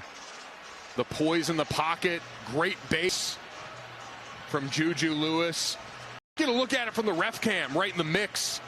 This right where this football is going to come over. So again, that route coming just behind the linebacker Ben Bogle that you're seeing right there. What a shot. I think the umpire's got a future in this. Receiving touchdown in the sophomore campaign for Joseph Williams. Second passing touchdown in as many weeks for Juju Lewis. Oh, wow, what a jump cut. Cam Vaughn disappeared. He's got the 40, and let's see if he's given his head coach reason to be a bit aggressive heading to the half here. 15 on that catch and run. Great block. I think it was Dior Hubbard out on the perimeter there. And I love that. Most people assume, hey, you're going to try and pop a run, give them a reason. In that case, they zig when most teams zag, and I don't think Colorado's defense was ready. Sprint draw. There's the block. Dior Hubbard. Out of bounds at midfield. No flags down. John Slaughter defended it, limited the gain to 10, maybe 9.5. They did not quite give him the first down. So 31 seconds, 2 timeouts. Last week, Cade Hensley hit a career-long 50-yarder with some wind at his back in Houston. Great QB run here. Across midfield, first down at the 49, maybe the 48 of Colorado. Keaton Wade with the tackle. And 2 plays ready, knew it was going to stop the clock while the chains moved. Still 2 timeouts in the pocket. Right back to it. They spend their second. Here they do. Second charge, timeout. Leader with a couple of tackles in the West middle. Virginia. And how do you manage these final 20 seconds if you're Rich Rodriguez? Well, you still got 1 timeout left, so ideally you'd like to save that when you're getting down closer to be able to send the kicking team out. So routes are going to be towards the sideline right now. And if you're Scotty Fox Jr., you just got to make sure you make the smart play. If it's not there and if you can't cut it loose early, don't make the game-changing play and put the ball in the other team's hands. Be willing to sail that ball out of bounds and live to fight another day. 20 seconds, plenty of time to get multiple plays off here. And if you've got something open in the middle of the field, the clock will stop. You can get up and spike it and still keep that timeout ready to go. So Hensley, the senior place kicker for the Mountaineers, after Mata, the senior for the Buffs, just missed an extra point. Scotty Fox, who led West Virginia to its first road win over a ranked foe since 2018, just last week. Now trying to stack wins together for the first time here in 2025.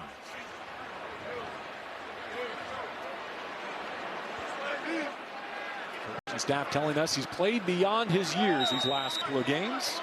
And he has next level arm talent. Let's see if he puts some of it on display here. 2nd down and 8. Steps into trouble and is sacked with a penalty marker down. Anquin Barnes Jr. rising to the occasion. Let's see if he's knocked West Virginia off track pending this penalty.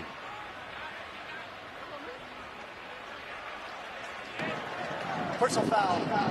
Face mask. Defense number 92. Instead, they're likely moving into long field goal range. First down. Boy, and I hate these penalties to defense because this is a combat penalty. You're going towards the quarterback trying to make a great play.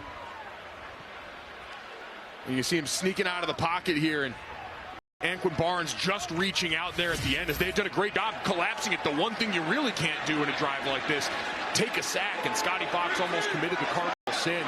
Gets bailed out by the penalty that now has them within field goal range. Right about at that career-long spot. So with 14 seconds and 1 timeout, and they take an end zone shot, and they set Hensley up for success. Fox sets the laces. He climbs. He scampers. Made one Buff miss, and he's tackled at the 23. Final seconds. Timeout West Virginia with 3 left. A run for 8, and here comes the kicking. Charge timeout. West Virginia.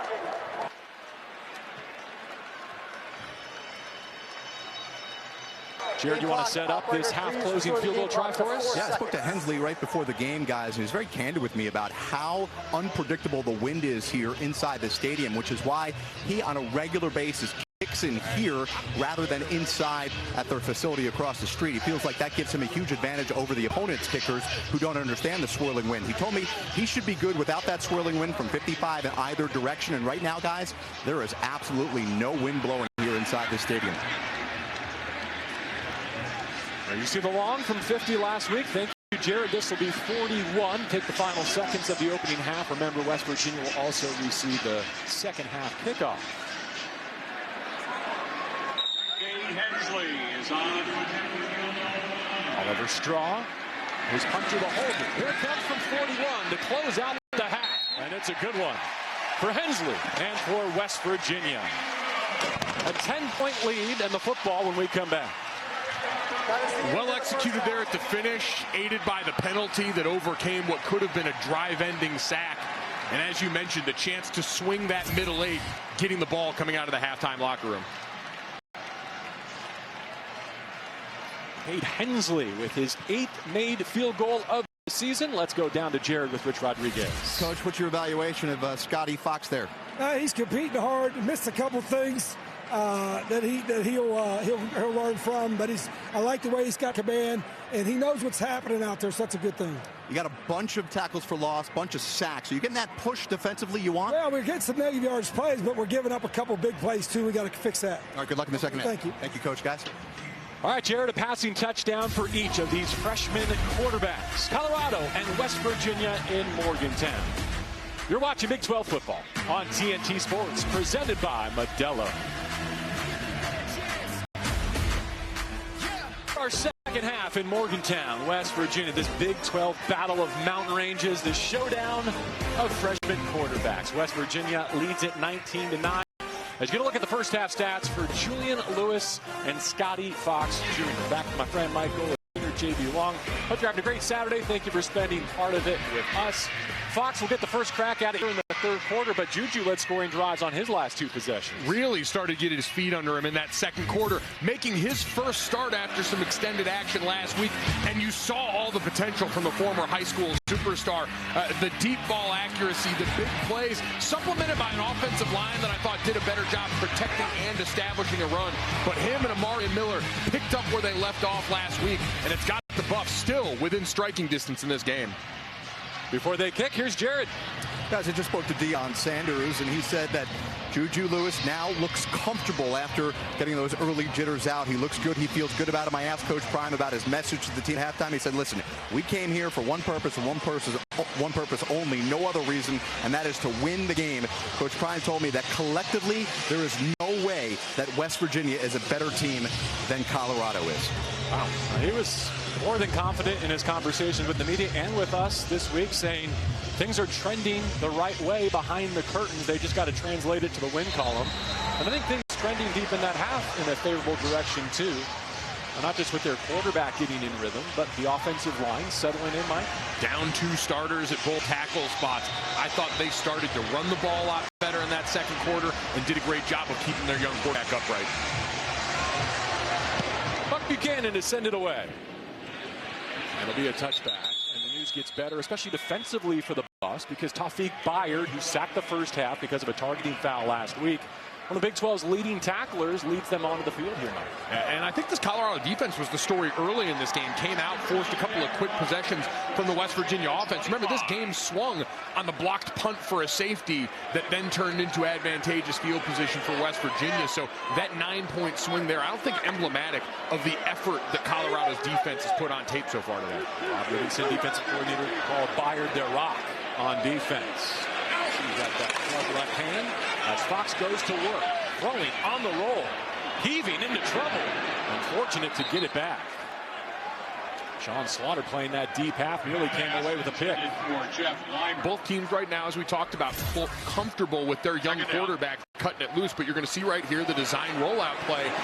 The second half is going to be defined by which of these young quarterbacks can avoid making that game-changing mistake that we haven't seen yet. The lead blocker slaloming for a few. It's 3rd down and long. Arden Walker limits the gain to only 3. This linebacker group that I had some questions about coming into today, would they have the eye discipline? Would they over pursue against all the eye candy in the backfield for West Virginia? So far making plays. There's 3 of 8 on 3rd down, and there's a drop to force a punt. Don't see many of those from Cam Vaughn. Certainly don't see many at all. You wonder if he had eyes on Preston Hodge coming from the middle of the field. He checks up. You wonder if Scotty Fox Jr. wanted him to keep going a little bit. And the 2 men just slightly off, and a 3-and-out to start the second half for Colorado. A break of serve right after the Buffs won the coin toss, elected to take the football. They punted it away on their first possession of the game. Now the Mountaineers do the same on the first possession of the second half. Farrakhan has no chance for a return here. Tiptoes the sideline with a Mountaineer hop, and let's see where they mark it out. At the 32-yard line. Well, you talked about it as we began this second half, but look at the turnaround as both the quarterback and the 5 in front of them settled into this game. You saw some movement along the offensive line coming into this game. Andre Roy Jr. got the start at right tackle. They've now moved Xavier Hill out to that spot, and that group has really settled down now, and it's opened up a lot of the run-pass option passing plays and the deep shots that were the hallmark of the first half for Juju. The Buffs had only seen him a small handful of times. The spring game, Delaware, last week in the closing minutes against Arizona. So Juju's most extensive work, his first career start. And from the 2-back set, they try that left side. That's really how they got some traction offensively, is running around that corner. Certainly with all the pressure that West Virginia brings up front, if you can catch them running away from that pressure and just get one win on the front side, you open up some big seams for this running back room, and that was how they were so successful in the second quarter. Against a four-man rush. Tight pocket. Swing it out to Draylon Miller. He makes one miss. Now it's Stiffall. Carrico hanging on for that tackle. So third down upcoming for Juju Lewis and the Buffs.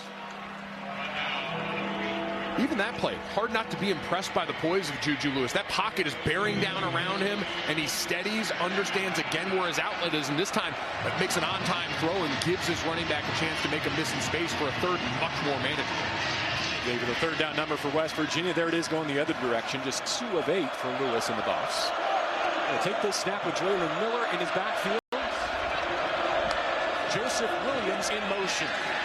He climbs and takes off. Through contact and keep the drive alive. 6-yard scramble for Julian Lewis. In control, you're going to see him get pressure coming from the field side here. And once again, the offensive line does a great job protecting. The coverage is backing off, and he sees all that green grass. Mobile enough to take advantage. Miller pulled down from behind. Chase Wilson, who's a Colorado native, in fact played at rival Colorado State before making his way to Morgantown, gets credit for that tackle. Chase Wilson and Braden Sider's former high school teammates. Part of the bedrock of this defensive unit. They have raved about Chase Wilson and his leadership ability from the moment he stepped on campus. In the backfield, Darian Lewis able to get upfield and set up third down again. You're right about that linebacker, Chase Wilson. He's the only FBS player with 2 picks and 3 sacks. Give you a sense of the versatility of his skill set. That versatility going to be on display here. They brought the zone pressure last time around. Let's see if they try and heat Lewis up now that he's been getting comfortable, and maybe give these guys on the outside a chance to go a little more man-to-man. Michael Welch in to pick up the blitz, and another completion on third down. Chopped out from Matthew Skupitz. Derek Carter Jr. knocked it out of the hands of Amarion Miller. Michael Coates Jr. with the recovery, and a game-changing takeaway early in the third. Somewhere Peanut Tillman is standing and saluting because the wind-up and punch by Derek Carter Jr. Phenomenal. Coming from the middle of the field. The Carter Jr. It's a great throw and catch. Juju Lewis was dealing already on that drive after Colorado had forced the 3-and-out, but an incredible effort. He had live speed on the umpire cam. Just how fast that went from a Colorado first down to keep this drive moving to a game-changing play, the kind of stuff you drill in practice all the time. Zach Galley, guys punching at the ball, trying to get just that. Scotty Fox set up for his second drive of this third quarter. Dior Hubbard returned from an early injury to be a force in that first half. David Swain, we've been calling his name a lot, a freshman along that defensive front. Help from Martavius French. Gain of 4. 2nd and 6 at the 46. Swain's been active, but you're right about Hubbard, both on the ground as an influence coming out of the backfield. We saw him catch that long field to set up a touchdown. He's been great. Randy Gallagher, the motion man. They sweep him around the left side for a first down. A junior from Uniontown, PA, from a prep quarterback, settling in at receiver here with 8 on the run. And that's why it works, because on that play, who else is lead blocking for him but Dior Hubbard? You got to be willing to do everything, present different options to the defense. They never quite know what to expect out of all these different sets. And motion at the snap. This time it's slammed. Jeff Weimer got a face full of merit. And the Mountaineers behind the chains. A couple of plays like this from Colorado where it's just disciplined rush by the ends, by the linebackers, controlling the backside of the defense. We saw them shut down the gadget play before, and now a great splash play there. Tackle for loss. Now an outset throw. Having to go to the ground, so no yards after catch. Hubbard secures it. One of the themes in this midseason turnaround for West Virginia and their upset win last week, their offensive line firing out the ball better. And also their perimeter blocking. So they get some of that here as Fox shoots. Cam Vaughn just had a drop and could not get away. And John Slaughter hangs on to the tackle. And you're in no man's land here. You're in the fringe area if you're Rich Rodriguez, so his offense staying on the field.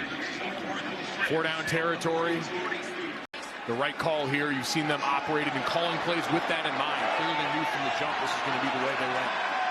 Now there's his first to fumble. And the Buffs get it back with a 4th down stop. Fox keeps the play alive. And he turns it over. Preston Hodge with the pick. On a pass intended for Cam Vaughn. It's a 4th down throw, so it was a worthy chance to take. The Buffs get it back. We said it's going to be about which of these young quarterbacks makes the game-changing mistake and throwing back across your body to the middle of the field. Just a no-no here. Ends up being a 4-man rush. He rolls, he breaks contain. And this guy's one of those spots you want to make the play. Live to fight another, tuck it in your arm and try and get the yards on foot. But you absolutely can't cut it loose in the middle of the field there. Ultimately, the field position swing, not all that different, but could have been worse had there been a return on that. Lewis after some points off the takeaway. Play action. Deep drop. And he checks it down incomplete. One more thought on Preston Hodge. How do you think he feels as the Big 12 leader in pass breakups? Like, that's a nice step. It's kind of like, well, are you ever going to catch one of these? And there's his first pick. It's where broadcast crews end up making the joke about they play defense for a reason. And you're absolutely right. Getting your hands on one like that in a pivotal down and distance. Way to show. Yeah, I touch a lot of them, but now I got to take this one home. Yes. Second down and 10. Now some misdirection from Colorado. West Virginia had it covered. Quentin Gibson's got some afterburners, but not even he could find a crease. Multiple times now today, we've seen Michael Coates Jr. talked about a lot more for that coverage, his battles against Amari and Miller, but pulled the backside as a tackler.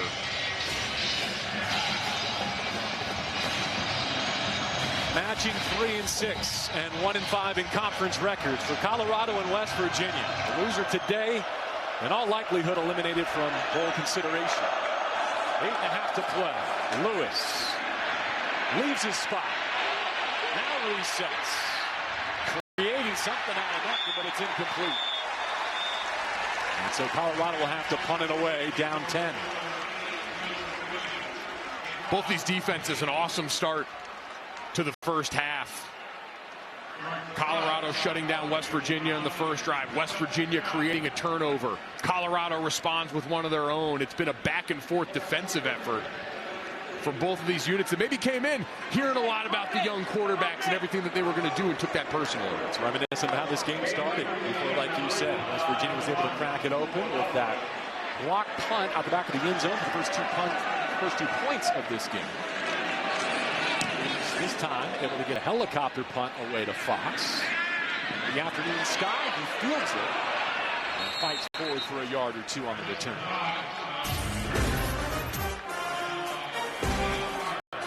A defensive slug for Big 12 football on TNT Sports is presented by Allstate. You're in good hands.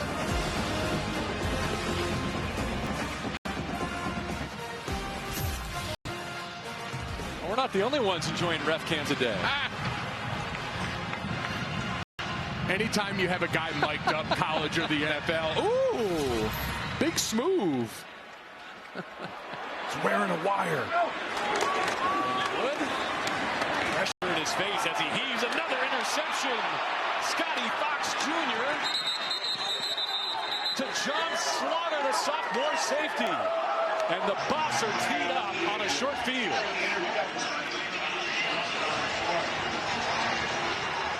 Yet again, the pressure from this defensive front for Colorado making good things happen. And Scotty Fox Jr. had no turnovers in his 3 starts, a huge part of why West Virginia was able to go and start to have some success. And you see right here, great rush by Tafik Bayard. We talked about the boost of getting him back for the second half. Had to sit the first half because of the targeting penalty from last week. And taking away the clear sight line and another turnover for this West Virginia offense. Hodge and Slaughter get their first picks on back-to-back throws from Scotty Fox Jr. Now a chance to make this a one-possession game.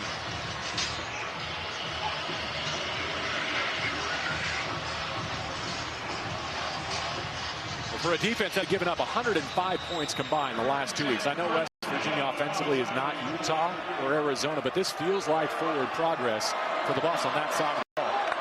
Now can Juju cash it in. Instead of tackle for loss as Jamori Robinson flashes. You see right there that burst from the former American Athletic Conference Defensive Player of the Year. Both of these quarterbacks are going to need to pull one or two of these zone reads. Both defenses have no respect for the QB run. We've seen West Virginia try and offset that with the jet sweep, but both sides staying disciplined. The quarterbacks are going to have to get more involved in the design run game so that they can create some windows for the running backs. This is a long run today, 6 yards. A scramble for a first down. That was in second down 13. Pitch and sink coming after him. He throws behind it. He gave Miller a chance, and it's a Buffs touchdown.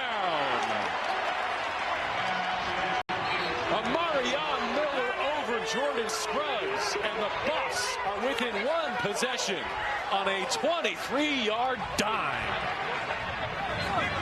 Amarion Miller is a bad man. This area of the field matched up with Jordan Scruggs, spelling Michael Coates Jr. had been locked up with him all day. Runs past, stacks him, great ball, and uses his body to shield and make the catch for 6. Watch Mata, just had a long extra point streak snapped. Again, it's slicing off the upright. He banked it in. And that is a massive extra point, having already missed one. Buffs only down a field goal now. Maybe after you make that many in a row, you got to make it a little more difficult for yourself, but the degree of difficulty getting higher for West Virginia as Colorado closes to within 3. But Alejandro Mata, having missed an extra point earlier, banks this one in off the right upright. He had his streak of 105 consecutive PATs broken. He and Prime go way back. I think the head coach saying, we're going to need you here in crunch time. Knowing he's got to build this guy up, trying to push all the right buttons right now. And to start the second half, Deion Sanders certainly doing just that. Cannon puts another one in the air. And how about if you're West Virginia? I think some confidence in Fox. Eroded, lost, rattled, you tell me, because he's thrown back-to-back pickups. Saturday night is all right for a fight. Brace yourself for All Elite Wrestling Collision tonight at 8 on TNT and now streaming on HBO Max. I think to settle Scotty Fox Jr. down, you've got to get him involved in the design QB run game. They've tried the jet sweeps to hold the backside. I think he's got to pull a couple of these zone reads. We've seen them run counters up the middle for runs and distances. I think he's got to pull a couple of these zone reads to keep the defense honest. That's for 65 last week and a win at Houston. Through the left side, but the momentum building for Tawfiq Bayard and this Colorado defense. Trying to go tempo here, a double-edged sword, because you go another quick 3 out, your defense was just on the field. The motions in the backfield, they swing it his way. 8 blocks. Squeeze through to the 32-yard line. French knocked him off his feet. It's a gain of 5. About 4 left. On third down as you get a look at Livingston.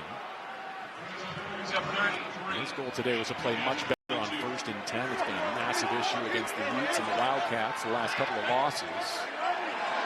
Third down and 3. To get off the grass again. There's a third down completion on the sling. Jeff Weimer. The confidence builder for Fox. A gain of 11. And that matchup he went to against Teion Parks. Defensive back in for DJ McKinney, one of the best defensive backs in the conference and on this team. Not available for Colorado today. Spencer Bowers steps into West Virginia backfield. The match point. He does take it. Stiff onto the edge. Tries the length of his body near midfield. A good first down run. Got through Arcadius French for 5. Great job warding him off there by Bowers in this offense, and all of a sudden they're back on schedule. There it is. QB pulls. Trying to shake a safety. And John Slaughter just picked him off. was able to wrap up the tackle, but you called for it, and Fox has the field. And I think that goes a long way. They had Grayson Barnes, their tight end, as kind of the police escort for him on that side. And now you saw it right there. The backside end had to stop his feet a little bit. Everyone has to think twice. Momentum now building for this Mountaineer offense. Knockback from the offensive line as they reset that line of scrimmage, and all their backs have to do is ride the surge for 4. It's similar to what their defensive coordinator, Zach Alley, talked about with pressure. You've got to give them enough early so they respect it when you bluff. It's the same with the zone read. 5 minutes to go, and a fast-moving third. They fake the end-around toss, and it's Fox on the keeper for third down and short nest. Higgins and Hughes in on the tackle for this Colorado defense. Rodriguez calling his own plays as he always does. And this is where you alert the potential draw if you're Colorado's defense. 4-down territory, been one of those staples that Robert Livingston, the defensive coordinator, talked about. Almost feels unfair when you've got a guy like Scotty Fox Jr. back there. And they answer the Colorado touchdown. Blitz arrives from the second level. Tight window throw, incomplete. And some extracurriculars between Ivan Yates and Cam Vaughn.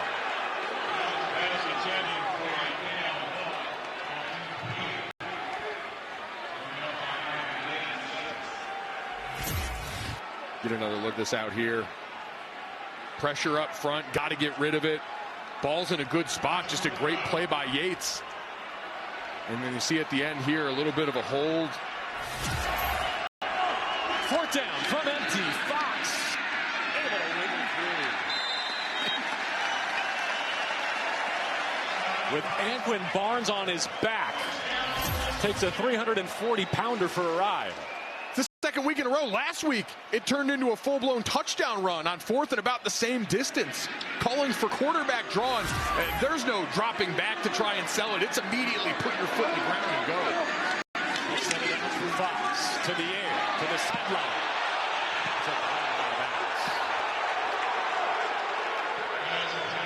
Crowd here thinking there was a little bit too much contact on that play from Tion Parks. Out here working with the club on that injured left hand, too. Can't hold with it. Just saying. Over 50,000 in attendance today in Pushkar Stadium, Morgantown, West Virginia. The Big 12 program's building for their future at quarterback.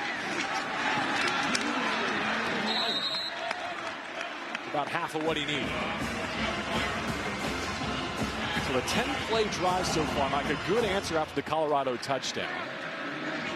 Not yet in bankable field goal range necessarily, but they could give it a chance if they don't pick up 3rd and 5.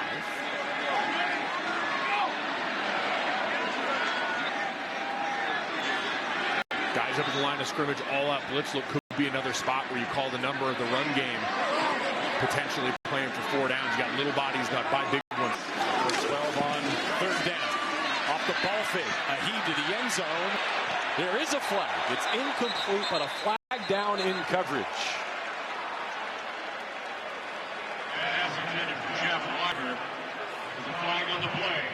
Is this a free 1st down in the secondary for Rich Rodriguez and West Virginia? Holding. Defense number 3. 10-yard penalty, automatic 1st down. I jinxed him. We did highlight it earlier. Again, both of these double moves, little in and out top side. That hold must have been after that when he was out of frame, because you didn't see it originally on the double move. There was contact, but it didn't look like holding up the defender. Fox faking the toss and is tackled inside the 15-yard line. Sean Myers, a senior linebacker, rallying for that. Number 59 is right now, or number 89 for Colorado. Just stacked and shed. Ryan Ward, the tight end, trying to come across and block him. Been a force in the run game today. We saw him make the play on the attempted reverse before. He's great. Some 40 seniors from Colorado. It's got feeling like they still have great body. The 2 targets in the area. Jacob Barrick among them look like the most likely candidate. This is difficult. This is 3rd and 9, but it almost plays like 3rd and goal from outside the 10. They can get a first down inside the 5, but on a short field, CU has the numbers advantage.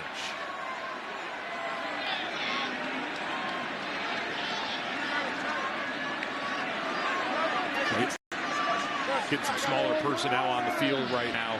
Grayson Barnes back in at tight end.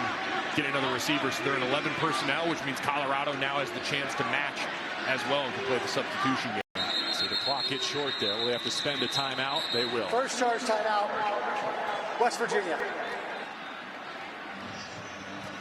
High leverage moment. You hate to use a timeout on offense in a 3-point game, but I think Rodriguez, knowing that this could dictate the outcome in a big way. Big time, which is why I think he was hemming and hawing a little bit about what they wanted to do. So you're late getting the personnel on. Stand over the ball. Colorado has the right to match and wisely goes and takes their time getting bodies out there to force him to burn that timeout. Then in a 3-point game feels incredibly valuable later on. Los fans, it's been great to welcome you to TNT Sports and Big 12 football. This week, next week, we'll see again Mountaineers. West Virginia going to Arizona State. Kenny Dillingham and the Sun Devils on a bye this week after winning in Ames last week. 1 p.m. Eastern on TNT, True TV, and HBO Max from the desert. 3rd down and 9 in the red zone. And a 3-by-2 set. It's more Hubbard in that right slot. Fox from empty, coming after them. They get home. A 3rd down sack for Colorado. Arden Walker in a big spot.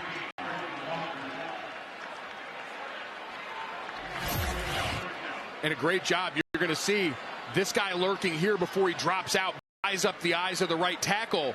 And so Walker ends up getting the free rush. It's too late before he can peel back out and try and get a piece.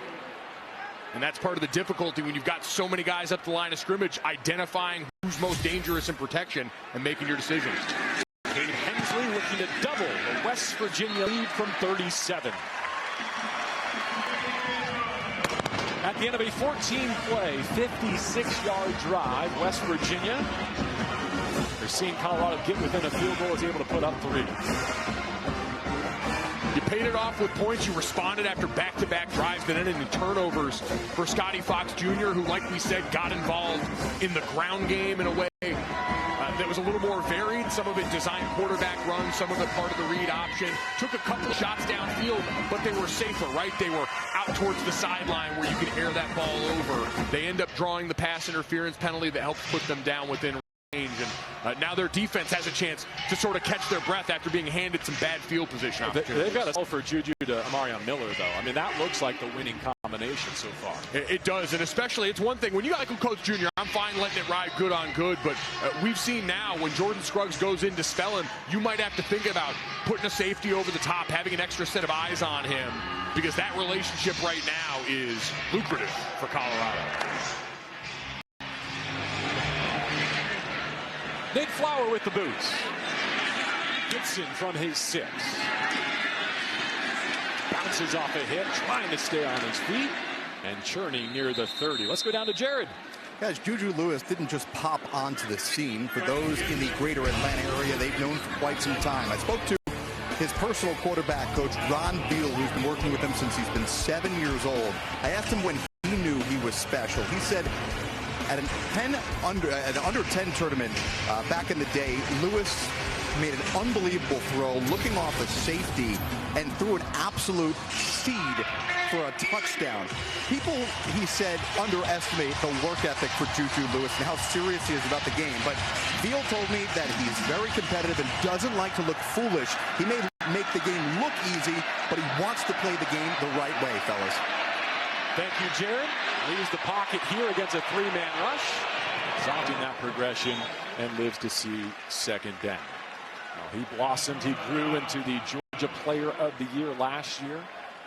Flipped from USC to Colorado and is now the 10th true freshman to start at quarterback in this program's history. And reclassifying, I mean, could be a senior in high school right now, which I think part of the reason why Deion Sanders wanted to hold off if he possibly could. You had Caden Salter, the veteran, coming over, but now forcing his hand after what we saw late last week against Arizona, paying off for Colorado. So Second down with rushers creeping. Here comes the blitz. Lewis has time to go top shelf and hit a completion to the 30. Joseph, 9-yard touchdown. This one is good for 42 over the top. You couldn't hand the ball off to Joseph Williams. Better than that throw Juju Lewis dropped in the bucket. Unbelievable precision. Hayden his back. After the chunk play through the air, they rumble below the 20. There is a flag right at the point of attack on that Hayden run. Holding. Offense number 72. 10-yard penalty. Replay first down. Chrysler. Take another look at this pass. Juju Lewis, again, the job he's done. Under pressure, 6 men coming up. The offensive line and running backs do a great job. And then he puts it out right over the shoulder. So the wide receiver, Joseph Williams, can use his body, shield from the defender. Really similar to what we saw from the touchdown pass to Amari and Miller before. That's next level precision from your true freshman quarterback. He does have the luxury of working with some tall weapons. Miller is 6'2". Williams there 6'2". Senior Brown at 6'5". So some height and some catch radius in this Deion Sanders receiving corps. With a timeout on the field, Mike, one of the themes that I think we can touch on here with a freshman quarterback for both of these programs is when we go around the Big 12 this year, one of the major talking points has been returning quarterbacks recruiting their targets for next season. And when you see what Prime and Juju could be building here, you could understand why there's still some juice in the portal, in the recruiting cycle in the high school ranks. We talked to so many programs where you're right, the quarterback is right in there with the head coach, your recruiting coordinators, everybody else. Because if you're a skill position player coming, you want to know, hey, I play a dependent position. Who's going to be the one directing the offense, getting me the football, and how long am I going to be able to count on him? We've seen programs also go to the portal for quarterback like Colorado did, but being able to After develop, the holding incredible. in the dead ball period, unsportsmanlike conduct. Defense number 5. 15-yard penalty, automatic first down. Palms to the sky indeed. See if we can find it for you on Fred Perry.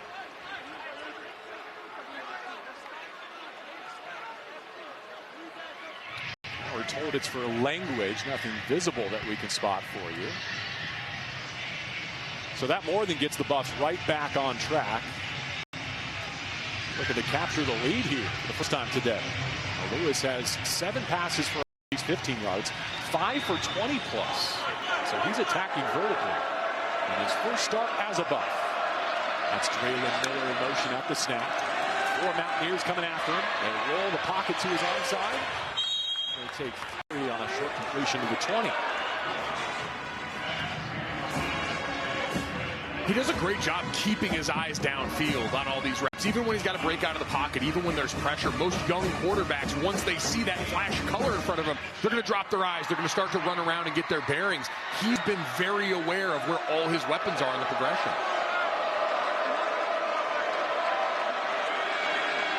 Final 30 seconds of the third. Lewis attacks and slides. Mark him down where those hips lowered about the 17-yard line.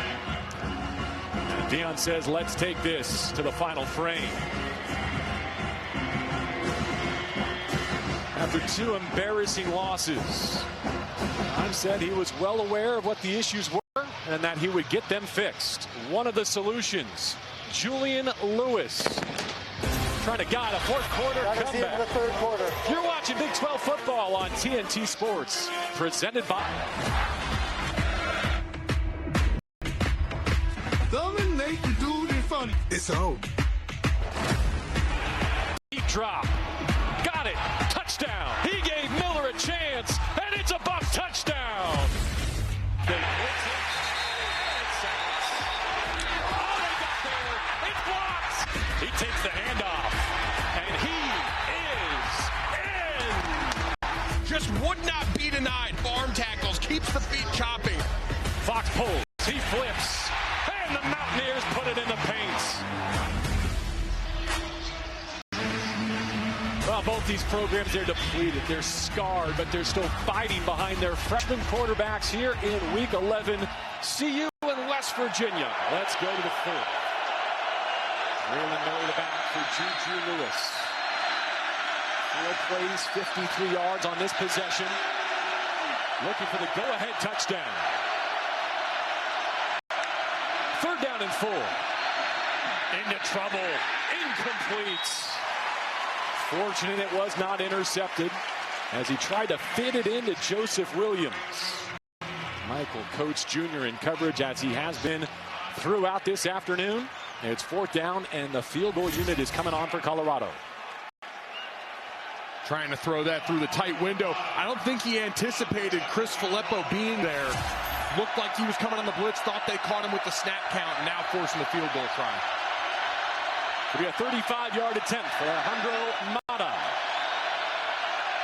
to cut the deficit in half. And his boot is a line drive right through. So now that those points are banked, do you agree with the decision to kick on 4th down? I think so right there. This is a tightly contested game. Getting 3 on the board. You've got the confidence back in your kicker. And I think from that down and distance after a play that was a brief scare. I just love the ongoing conversation, coach and kicker. You don't see many bonds like that. Some coaches don't even talk to the kicker. I was going to say, a lot of times they're afraid to say anything to him. You treat it like a pitcher in the middle of a no-hitter when they're going through something like that. Kicking, it's so mental. I give them grief all the time because they're usually down in their own separate field. The physical demand isn't there, but that mental blow of having to be ready for these high-leverage moments, having the confidence of your head coach, I think goes a long way when you have adversity early in this contest. And look, Warren Sapp's not just kicking down pylons. He's talking to his kicker as well. He's right behind Prime with some words of affirmation. Love from some gold jackets will go a long way. So back to a 3-point margin here in the opening seconds of the 4th quarter. This will be a touchback so that we can give you the latest on the pregame pylon story. Mike, break it down for us. There's a lot here. So we've seen this in recent weeks for Colorado. Warren Sapp, the Hall of Famer, take a pregame stroll around the yard and go and set the tone by kicking down some pylons in each of these end zones. In West Virginia, they've done the advanced scouting. They understand this is part of the experience. So they post someone up at that 3rd and final pylon. And I'm amazed. Warren Sapp doesn't go for it. Doesn't take the cheese. Deion Sanders always goes and helps put it back together. Great defense from West Virginia. Great offense here to start this drive. Jacob Barrick with some bumper cars out near the line to gain. Let's give him 10 on a completion from Scotty Fox Jr. It is a 1st down for West Virginia.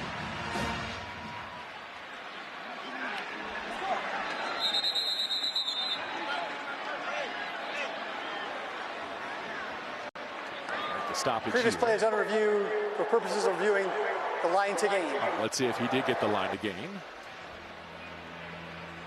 Prime and his buffs with 179 years of NFL experience, either playing, coaching, or covering the league. That's got to be the guy in the pylon having to go out there and defend Warren Sapp. You know how many people he got past in his NFL career? He's not a left tackle. The play has been reviewed. No, that's for sure. That the runner was short of the line to gain. The ball be placed at the 24-yard line, 2nd down. Good expedited review by the crew. The ball be placed at the 34-yard line.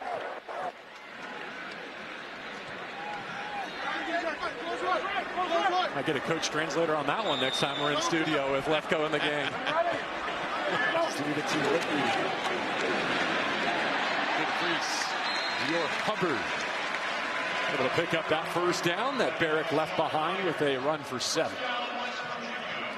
Maybe a ball don't lie follow-up play there for West Virginia. This offensive line, we talked about Colorado stepping up through adversity. This group's got to go and make their impact on the game in this 4th quarter. The mesh point, a stumble, and a setback.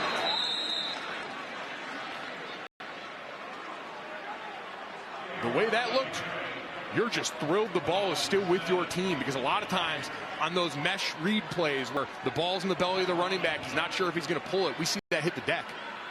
Moving quickly here on 2nd and 11. Down the line, back to Barrick.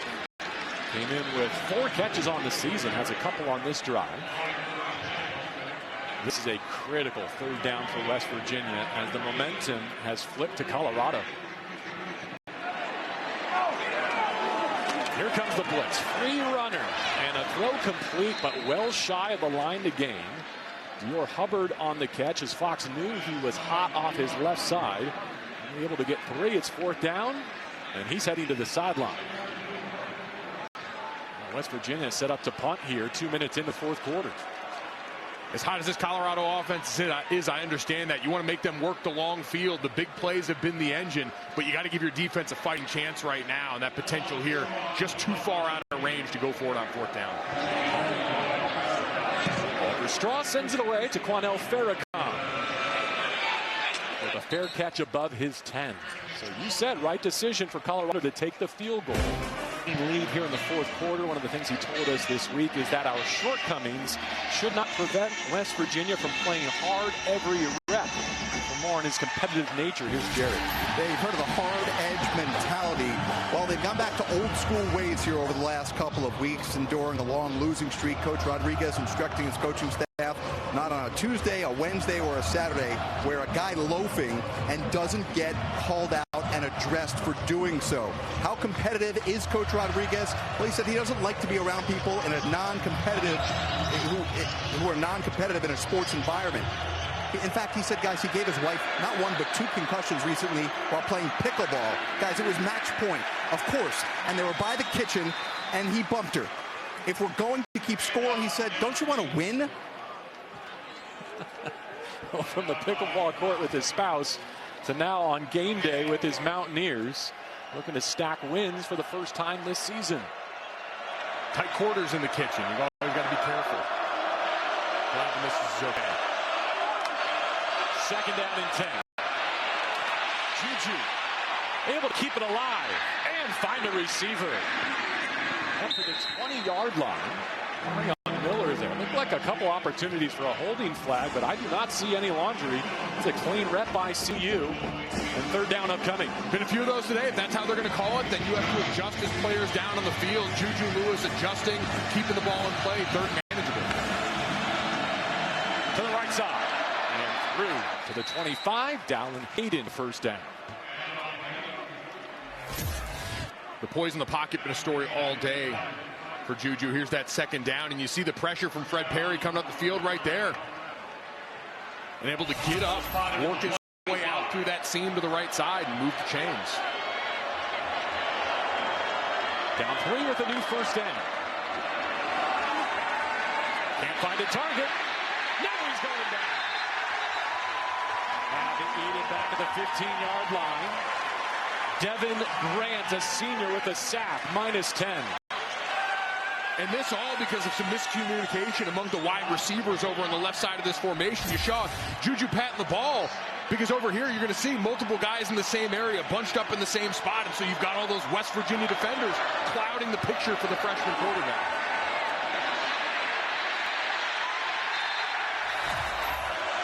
Fifth sack of Juju Lewis for the Mountaineers today. In a known passing situation on 2nd and 20. They hit the quarterback again, but this play's dead. Whistle from the opposite side of the field, and a flag down just a few yards in front of the line of scrimmage.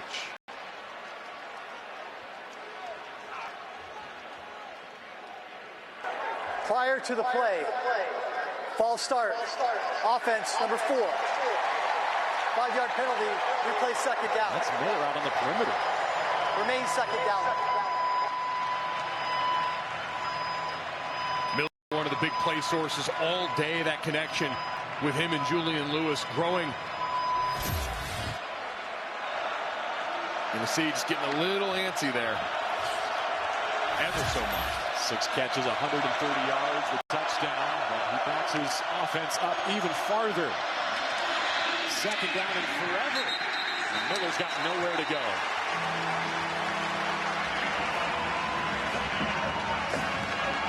Jason Chambers that time. We've talked about the tackling from the defensive back group for West Virginia all day. Discipline, maintaining outside leverage. And now 3rd and a mile. We saw the mistakes from Scotty Fox Jr. turning the football over. It's the last thing you can afford backed up in your own end. Let's see if they even let Juju put the ball in the air even after all the good he's done today with the change this far out of whack. It's a no foul situation for this West Virginia defense. Lewis will get to air it out. He's won the midfield, and the Buffs win it. No, they don't. It's out of bounds. Sincere Brown won that one-on-one battle with some separation. Yeah, and I think separation that drew the flag on this play. He got a pretty tough push-off at the end of that play that I think they're going to call the flag on. And he stands 6'5", so the right target and a difficult spot for Lewis. Pass interference, offense number 9. Got penalties decline. To play, fourth down. Declined because in addition to it being a foul, they say he was out of bounds. Incomplete. Yep, so you take a look at the top end of the route here. Shrugging him off, but that left foot clearly out of bounds. And the more we look at it, it seemed like both of them hand fighting a lot in that route, but just a little bit too demonstrative with the pull on the jersey there. And so the punt coming up to Colorado, which is in a very similar spot to the one that was blocked for the first points of this game. He's hustling to get it away. Preston Fox. The gray sky here in Morgantown. He takes a fair catch on top of his 40-yard line with the Mountaineers still in front. 22-19. His opponents have a better winning percentage. Here's their upcoming slate. What's left presented by Modelo. Bowl eligibility still on the line. 3 opportunities, including today. Both these teams, really, as we take a look at West Virginia's upcoming schedule now, too. A much tougher road to go, knowing you've got number 8 Texas Tech looming in that final game. But either way, you can only keep it alive with a win today. A bye week built into each of their months of November. Fox back at the switch. Nice cut to his left. And he moves into Colorado territory with the ball, with the lead, and now a first down. And getting up with some swagger. I love to see that both of these freshmen not leaking confidence as this game gets tight late. A couple of turnovers from Scotty Fox Jr., but showing you the kind of wheels that got in the end zone not once but twice last week. Beautiful look down the field here with the Mountaineers in plus territory. We're going to take this back to a 2-possession advantage as they spill Sincere Bauer. Bowers and Hubbard in the backfield today, as it has been for much of the second half of this schedule.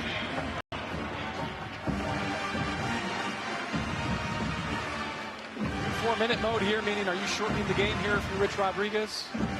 No, I think you're worried about trying to get in the end zone here, and part of that's going to have to come with a big play yet again. They tried in the last drive, but were fruitless. Cam Vaughn, we haven't called his number in a while. He's outside all the way to the left of this formation, and there's man coverage across the board right now. You see them take the play clock down to single digits. They do here, and a good decision by Fox. If he had given that to Vaughn, he might have lost his cleats out on that edge. We've seen more than a few West Virginia wide receivers on those jet motion handoffs be on the wrong end of the collision. Staying on schedule, 4-down territory like it's been during this period of the field, this area of the field, for a lot of today for West Virginia. That being said, the CU defense has put a few dents in Scotty Fox Jr. Less than 100% as he takes this next rep. And he'll let his tailback do the work. D.R. Hubbard barging downhill to the 26, the first down through Preston Hodge. Now Hubbard's coming off.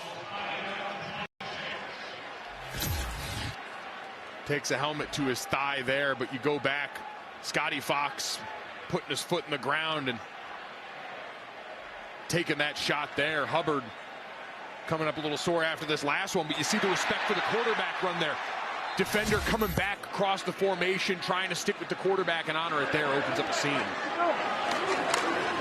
Fox gives. Sincere Bowers bouncing off a hit. 9 more as the running game of West Virginia starts to lean on the Buffs, and the clock is moving quickly if you're a Colorado fan. I think if you're Robert Livingston, you got to start sending these linebackers again. Their feet are stammering in the backfield. They're not playing fast and downhill anymore. And the missed tackles are showing up because of it. 2nd and only 2. That'll move the chains.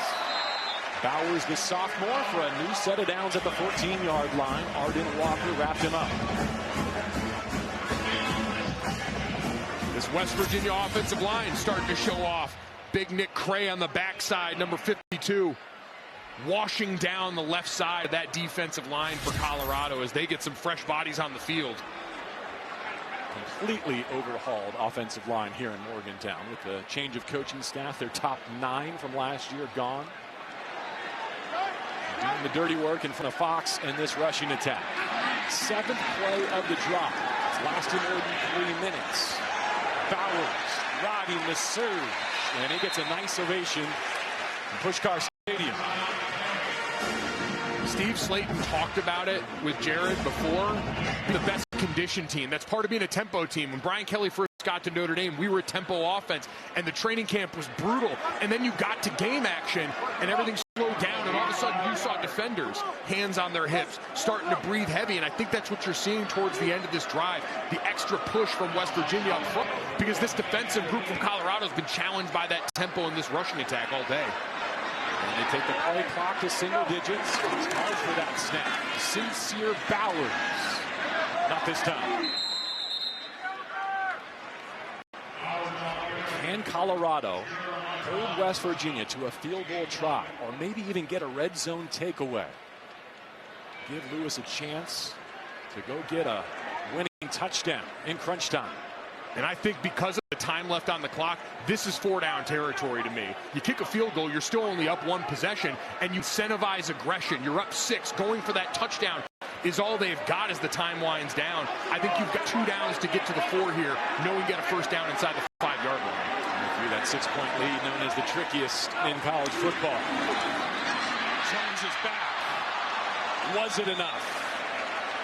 Flipping sides of the football, he's already punched one in. They're waiting on the spot and the signal. It's 4th down. Fist in the air for 4th down, not by much. And again, that yellow line is unofficial. I'm surprised they're not taking a look at this. It looks pretty close. And they actually changed that up and give him the first down on that. So it's now 1st and goal after an additional look by the officiating crew. Like I said, the yellow line never lies. Jones stays in. Offset right. Fox feeds him. Turning the feet. He's back in with his 2nd rushing touchdown to make it a 2-score lead.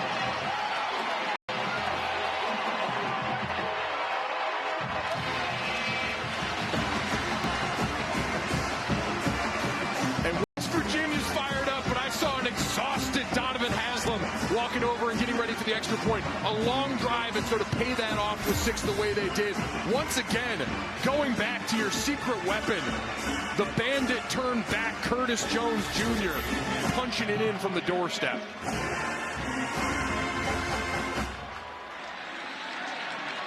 Hensley, a right-footed swing to make it a 10-point lead at home for West Virginia in search of their 4th win. 10 plays, 57 yards in 5.5 minutes. They call on Curtis Jones Jr. to cap it. Drive that featured nothing but runs. Scotty Fox Jr., your leading rusher today with 58 yards, set the tone. But Dior Hubbard inching his way down here and then finishing it off with back-to-back carries from Curtis Jones Jr. The first for the first down, the next for the touchdown, to make it a 2-possession game for the Mountaineers at home, trying to make it 2 wins in a row. 50,000 plus in attendance today. And we're going to see if their defense can close it out. That's a touchback.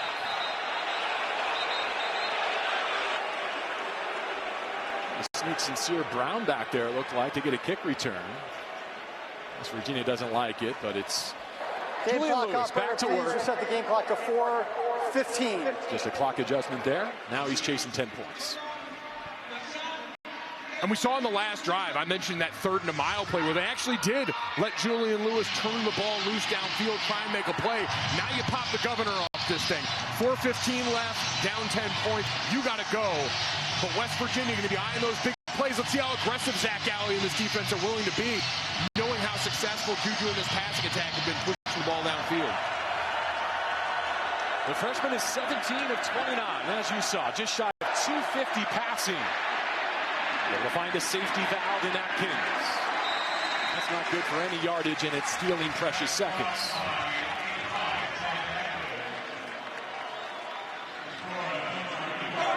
Great insiders who did not talk to the Buffs in either recruiting process. From Wyoming to West Virginia with 20 friends and family members in attendance in on that tackle. There's a check down. Hayden able to move the chains. Real boys among those Mountaineers holding him up. First down Colorado with 3.5 to go. And West Virginia fine with that. Clock keeps ticking. They're putting a lid on this defense and trying to rally and tackle everything in front of them. Look coming. Lewis hit. He's swung and sacked for the 6th time. Ben Cutter triggered there. It ties a season high in sacks for West Virginia. And who else but Fred Perry making his way down here, flashing the quarterback, forcing him to the left. 3 minutes ago, 2nd down and long. Lewis slides the launch point. Now reverses field. Scrambling, 30, 40, and out of bounds. You pointed it out. He will not be sped up. If nothing else, the poise he's put on display today, I think, inspires confidence for Colorado. Completely agree. No matter the outcome, you've got your quarterback of the future now in Colorado, showing you in his first start exactly why you thought he could be just that. 2 downs to get 5 yards if necessary. Off the play fake. Top of his drive. Searching. Spinning out. Juju Lewis. First down, Colorado. Draylon Miller cruises out of bounds below the 30. Unflappable. I'm trying to avoid the rampant hyperbole, but the poise that we've seen all day long. 3-man rush, knows he's got time, nothing there initially, so spins to the outside, keeps his eyes downfield the way they've been all day long, and makes a play. 31 yards. And keep the Buffs alive. Oh, he's ripped down. Was it clean? No flags yet. It's another sack for the Mountaineers. This one belongs to Marshawn Oxley. And I think they're saying he got him by the hair. 2 minutes. Timeout.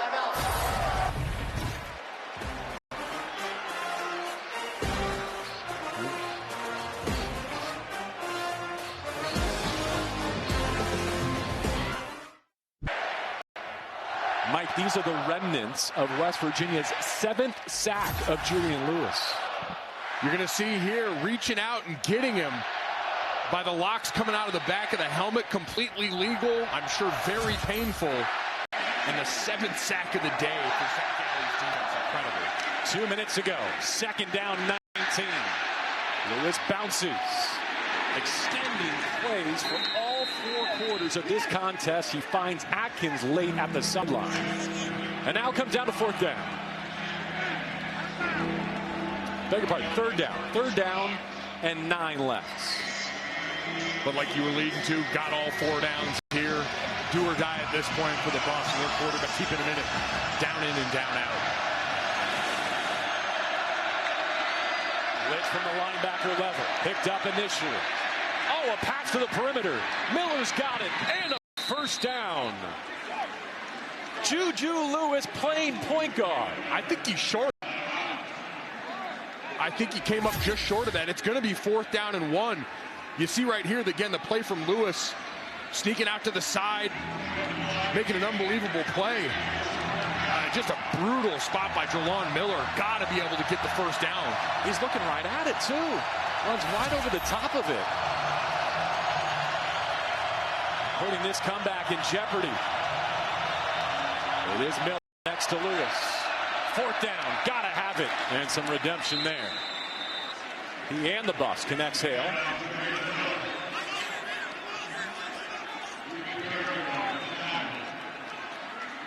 Clock stops under 2 minutes while they reset the chains, but precious seconds. Jordan Seaton, the star left tackle there. The ball is dead or... Let's see. Fumble announced in stadium. We're waiting for a spot.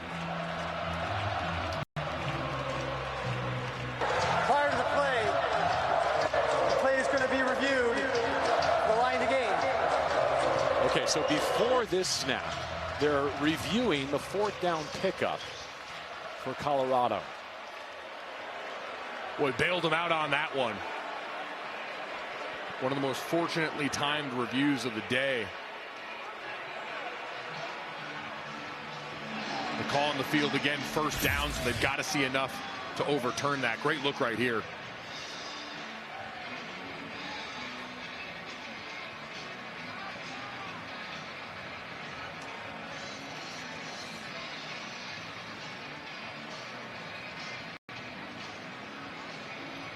Yellow line here.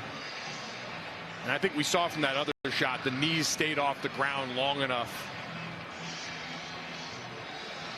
You keep your eye on underneath. It looked like that left knee maybe, but able to keep that off the ground. Butt stays off the ground as well.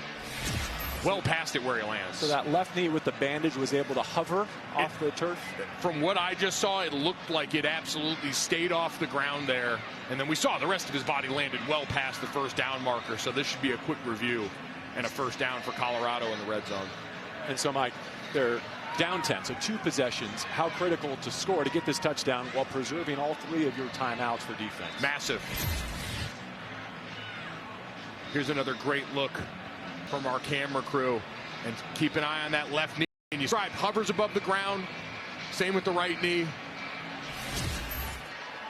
Should be a 1st down. And this is Amari Miller territory. Yes. That quick strike and that connection between these two, especially in the red zone. He's still getting one-on-one matchups like we showed in the last play. So from here, from the red zone, the top of the red zone. After review, the ruling on the field of the runner making the line to gain is upheld. 1st down, Colorado. What I heard you say there is you're ready to start attacking the end zone. Game clock operator, please restore the game clock to 1:43. You still need to field goal? Yes, I think so. And I think here you've still got enough room, right? You get down closer. We talk all the time. Those windows start to tighten. You've still got enough runway for your wide receiver to win a one-on-one matchup, stack, and get in position for that ball to come over the top. Let's see. Lewis is looking for the end zone here. And bailed out of a botched exchange on that shotgun snap. It's a new look at 1st down with Draylon Miller. Good for 1st down yardage on that carry, sitting in his sidecar right. Play fake. Throw to the end zone. It's a jump ball. It's out of bounds. Once again, Sincere Brown with the height to get it done, just can't get his feet in. Jason Chambers in coverage. Physical matchups on the outside all day long between these wideouts. Chambers doing a great job. He's backing off, zone turn towards the quarterback. Juju standing in the pocket, taking the hit from Jamori Robinson. Fortunate on the follow-through. Hand didn't hit the helmet either. We see that penalty called a lot. This is passed for over 300 yards and 2 touchdowns. Needs another here.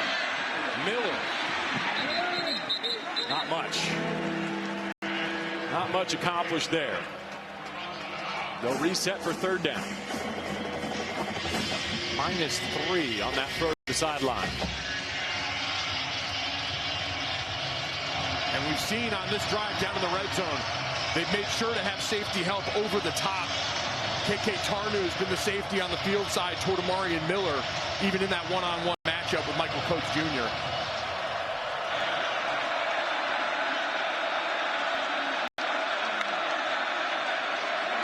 Lewis facing the blitz. To the perimeter and out of bounds. Well shy of the line to gain, and so a decision for Colorado here.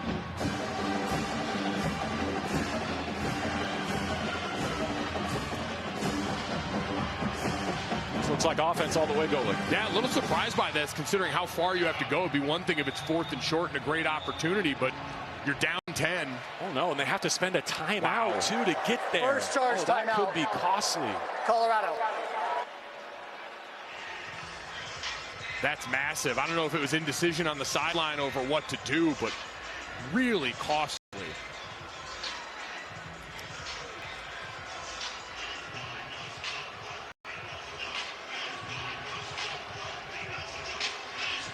West Virginia looking for a wire-to-wire victory at home today against Colorado. On a block punt, safety, and a touchdown. They start 9-0. Colorado able to get it back to a one-possession game a couple of times. It was a 3-point deficit when they sent it back to the Mountaineers, who went on a 10-play, all-run touchdown drive to build this 29-19 advantage. That's the difference. The West Virginia offensive line stepped up, made a big play, and it seems like Alejandro Mata coming out. So that timeout clearly questioning the decision, electing to kick the field goal, which I think was the right move, but should have happened without you having to use one of those 3 timeouts.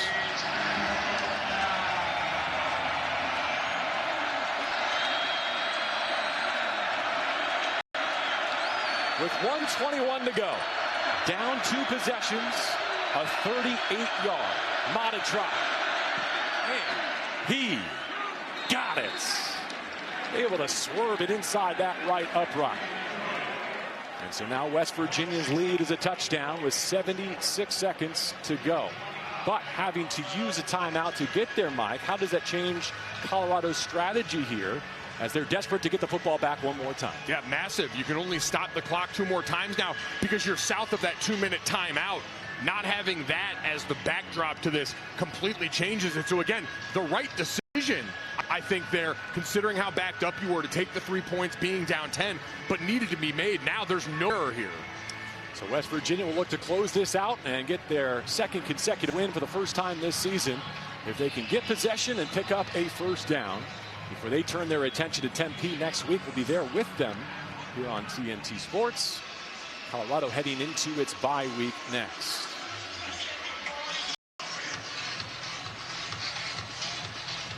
Looking for any sign of an onside kick here as one potential lever that Colorado could pull. And West Virginia ready for it up front. And I think that's exactly what you're going to have to get here because of the timeouts now and only 1:16 left. They're going to have to go their best in the must onside situation right now. Again, having to burn that timeout before the field goal. Second charge. Using a timeout to make sure the Mountaineers are prepared.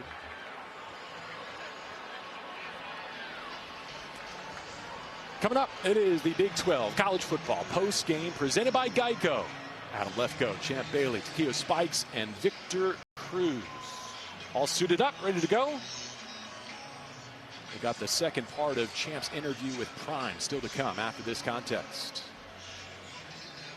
We mentioned down though, minute 16 left. So even if you stop it for no gain in the first 2, bang your timeouts right away, you're still talking about getting the ball back in the best case scenario with probably less than 30 seconds in this contest.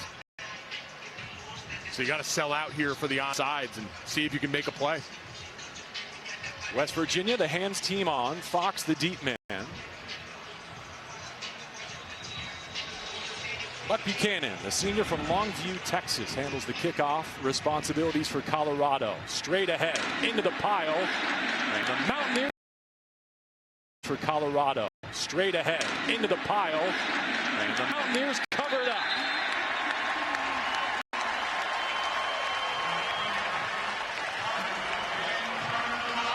Ben Cutter, the junior linebacker on that hands team.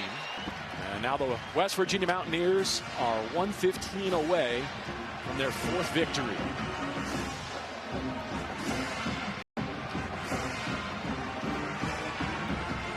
They're going to check on him right now. You wonder if he's took a shot on that play.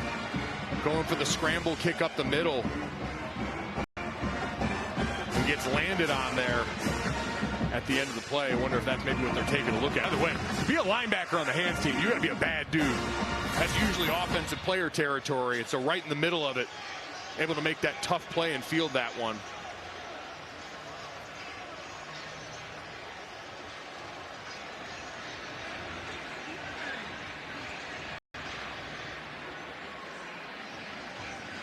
Prime in Colorado sorely missing that 3rd timeout right here. West Virginia can clinch it. Fox ended last week in Houston in victory formation, trying to do the same here today on his home turf. Covered, punching through that wide side. The longer he stays on his feet, the better, as long as that ball doesn't come loose. Second charge, timeout, Colorado. 1 left for the Buffs. Rich Rodriguez relaying a story in that end of game sequence from Houston and their win over a ranked team where he was coaching his freshman quarterback on every dimension of victory formation, and Scotty's response was, "Coach, it's not that hard. I got this." And it seems like a little thing, but that kind of confidence and swagger from a guy who's just making his 4th start as a true freshman Mountaineer, it shows you why. He got high praise from everybody. We talked to Zach Alley, the defensive coordinator, said, he's got a chance to try and make this his team going into next year, and as a guy that could be a captain based on the leadership ability, the it factor he's had since he stepped foot on this campus. There were 2 troubling interceptions. They came on consecutive throws in this game, but Fox did not flinch. Went right back to work, and he's got his Mountaineers in position to win back-to-back games. They keep it on the ground, of course. Final timeout here from Colorado with 1:01 to go. Third final charge timeout, Colorado. Well, he was so proud of the removal, the blocking, not just up front, but on the perimeter, being able to run the rock when everyone in the stadium knew that they were trying to run the rock at Houston. Can they do it again here to cement this victory against Colorado? And this is a spot where we've talked about the trust both staffs have in their quarterback. We've seen the zone read, that RPO at the tight end right in the flat where your quarterback gets on the edge. He's a run threat. He's your leading rusher on the day with 58 yards. And if it's wide open, you dump it off for the easy first down. 2 tight diamond, victory kneel, and sail the ball away. And if not, he gets tackled and the clock runs. Probably takes them to about 20 seconds. 17 completions, 17 carries for Fox. Running game, clinches it, 29-22. Dior Hubbard shaken up on the first series. Calls game in crunch time. Cannot say enough about the effort of Dior Hubbard. We're back in the locker room, and we see from the umpire cam, straight up the gut, this West Virginia offensive line got the score to put them up 10 on a drive that featured 10 runs. And now they get to finish it off. Scotty Fox getting real comfortable in victory formation now 2 weeks in a row. The snap and the knee. And even though they lost to TCU, they played well that day too. So it's a month worth of quality work for Fox and the Mountaineers. And they'll take another win to Tempe next week to challenge Arizona State. Incredible resilience. You see Rich Rodriguez, Deion Sanders sharing the embrace there. 2 quarterbacks that I think both can walk out of this stadium feeling very good about the future of their programs in the hand of 2 great true freshman signal callers. And they once crossed paths in 2021 with their sons at the switch playing quarterback in that head-to-head matchup. Now on the Big 12 stage with 2 first-time play callers sharing an embrace before they go their separate ways. Look forward to seeing them for many years to come in Morgantown and in Boulder. Cannot tell you how impressed I've come away on both sides. Again, there are no moral victories, and I know Deion Sanders in that post-game locker room won't be trying to preach that. But there's got to be a small part of them that's seen what they put on display at quarterback and feel very good about where they're going towards the rest of the season. Forget the redshirt combo. That's your guy. I mean, despite being sacked 7 times and heated up plenty of other occasions, 22 of 35 for 299 passing, 2 touchdowns, and no interceptions for Juju. Let's go down to Jared one more time. Well, Mrs. Rodriguez is here, who looks okay after the concussion that Rich Rod gave her a couple of weeks ago. Hey, listen, you talked about a couple weeks ago going back to old school ways. For the first time this season, you've won back-to-back games. How much progress has this team made?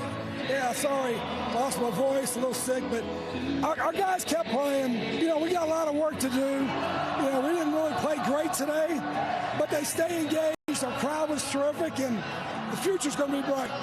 10 sacks over the last 2 weeks. What have you learned about your defense? Well, we got some guys that can rush the passer, and our defense did a pretty good job, but we got a lot of work to do. We'll be okay.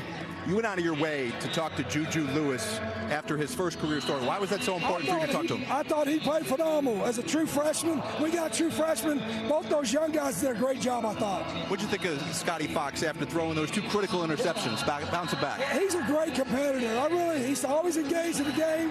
He's getting better every week, and I think the future's bright for him, too. You got to get some rest. I know, get some. Thank you.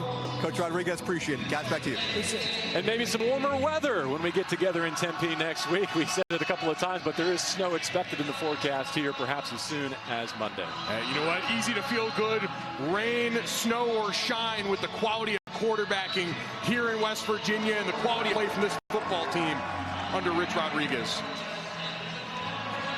All right, the guys will talk to Scotty Fox coming up in just a bit. For Mike Golick Jr. and Jared Greenberg, I'm JB Long saying so long from Morgantown for now. You've been watching Big 12 football on TNT. Back to Lefko.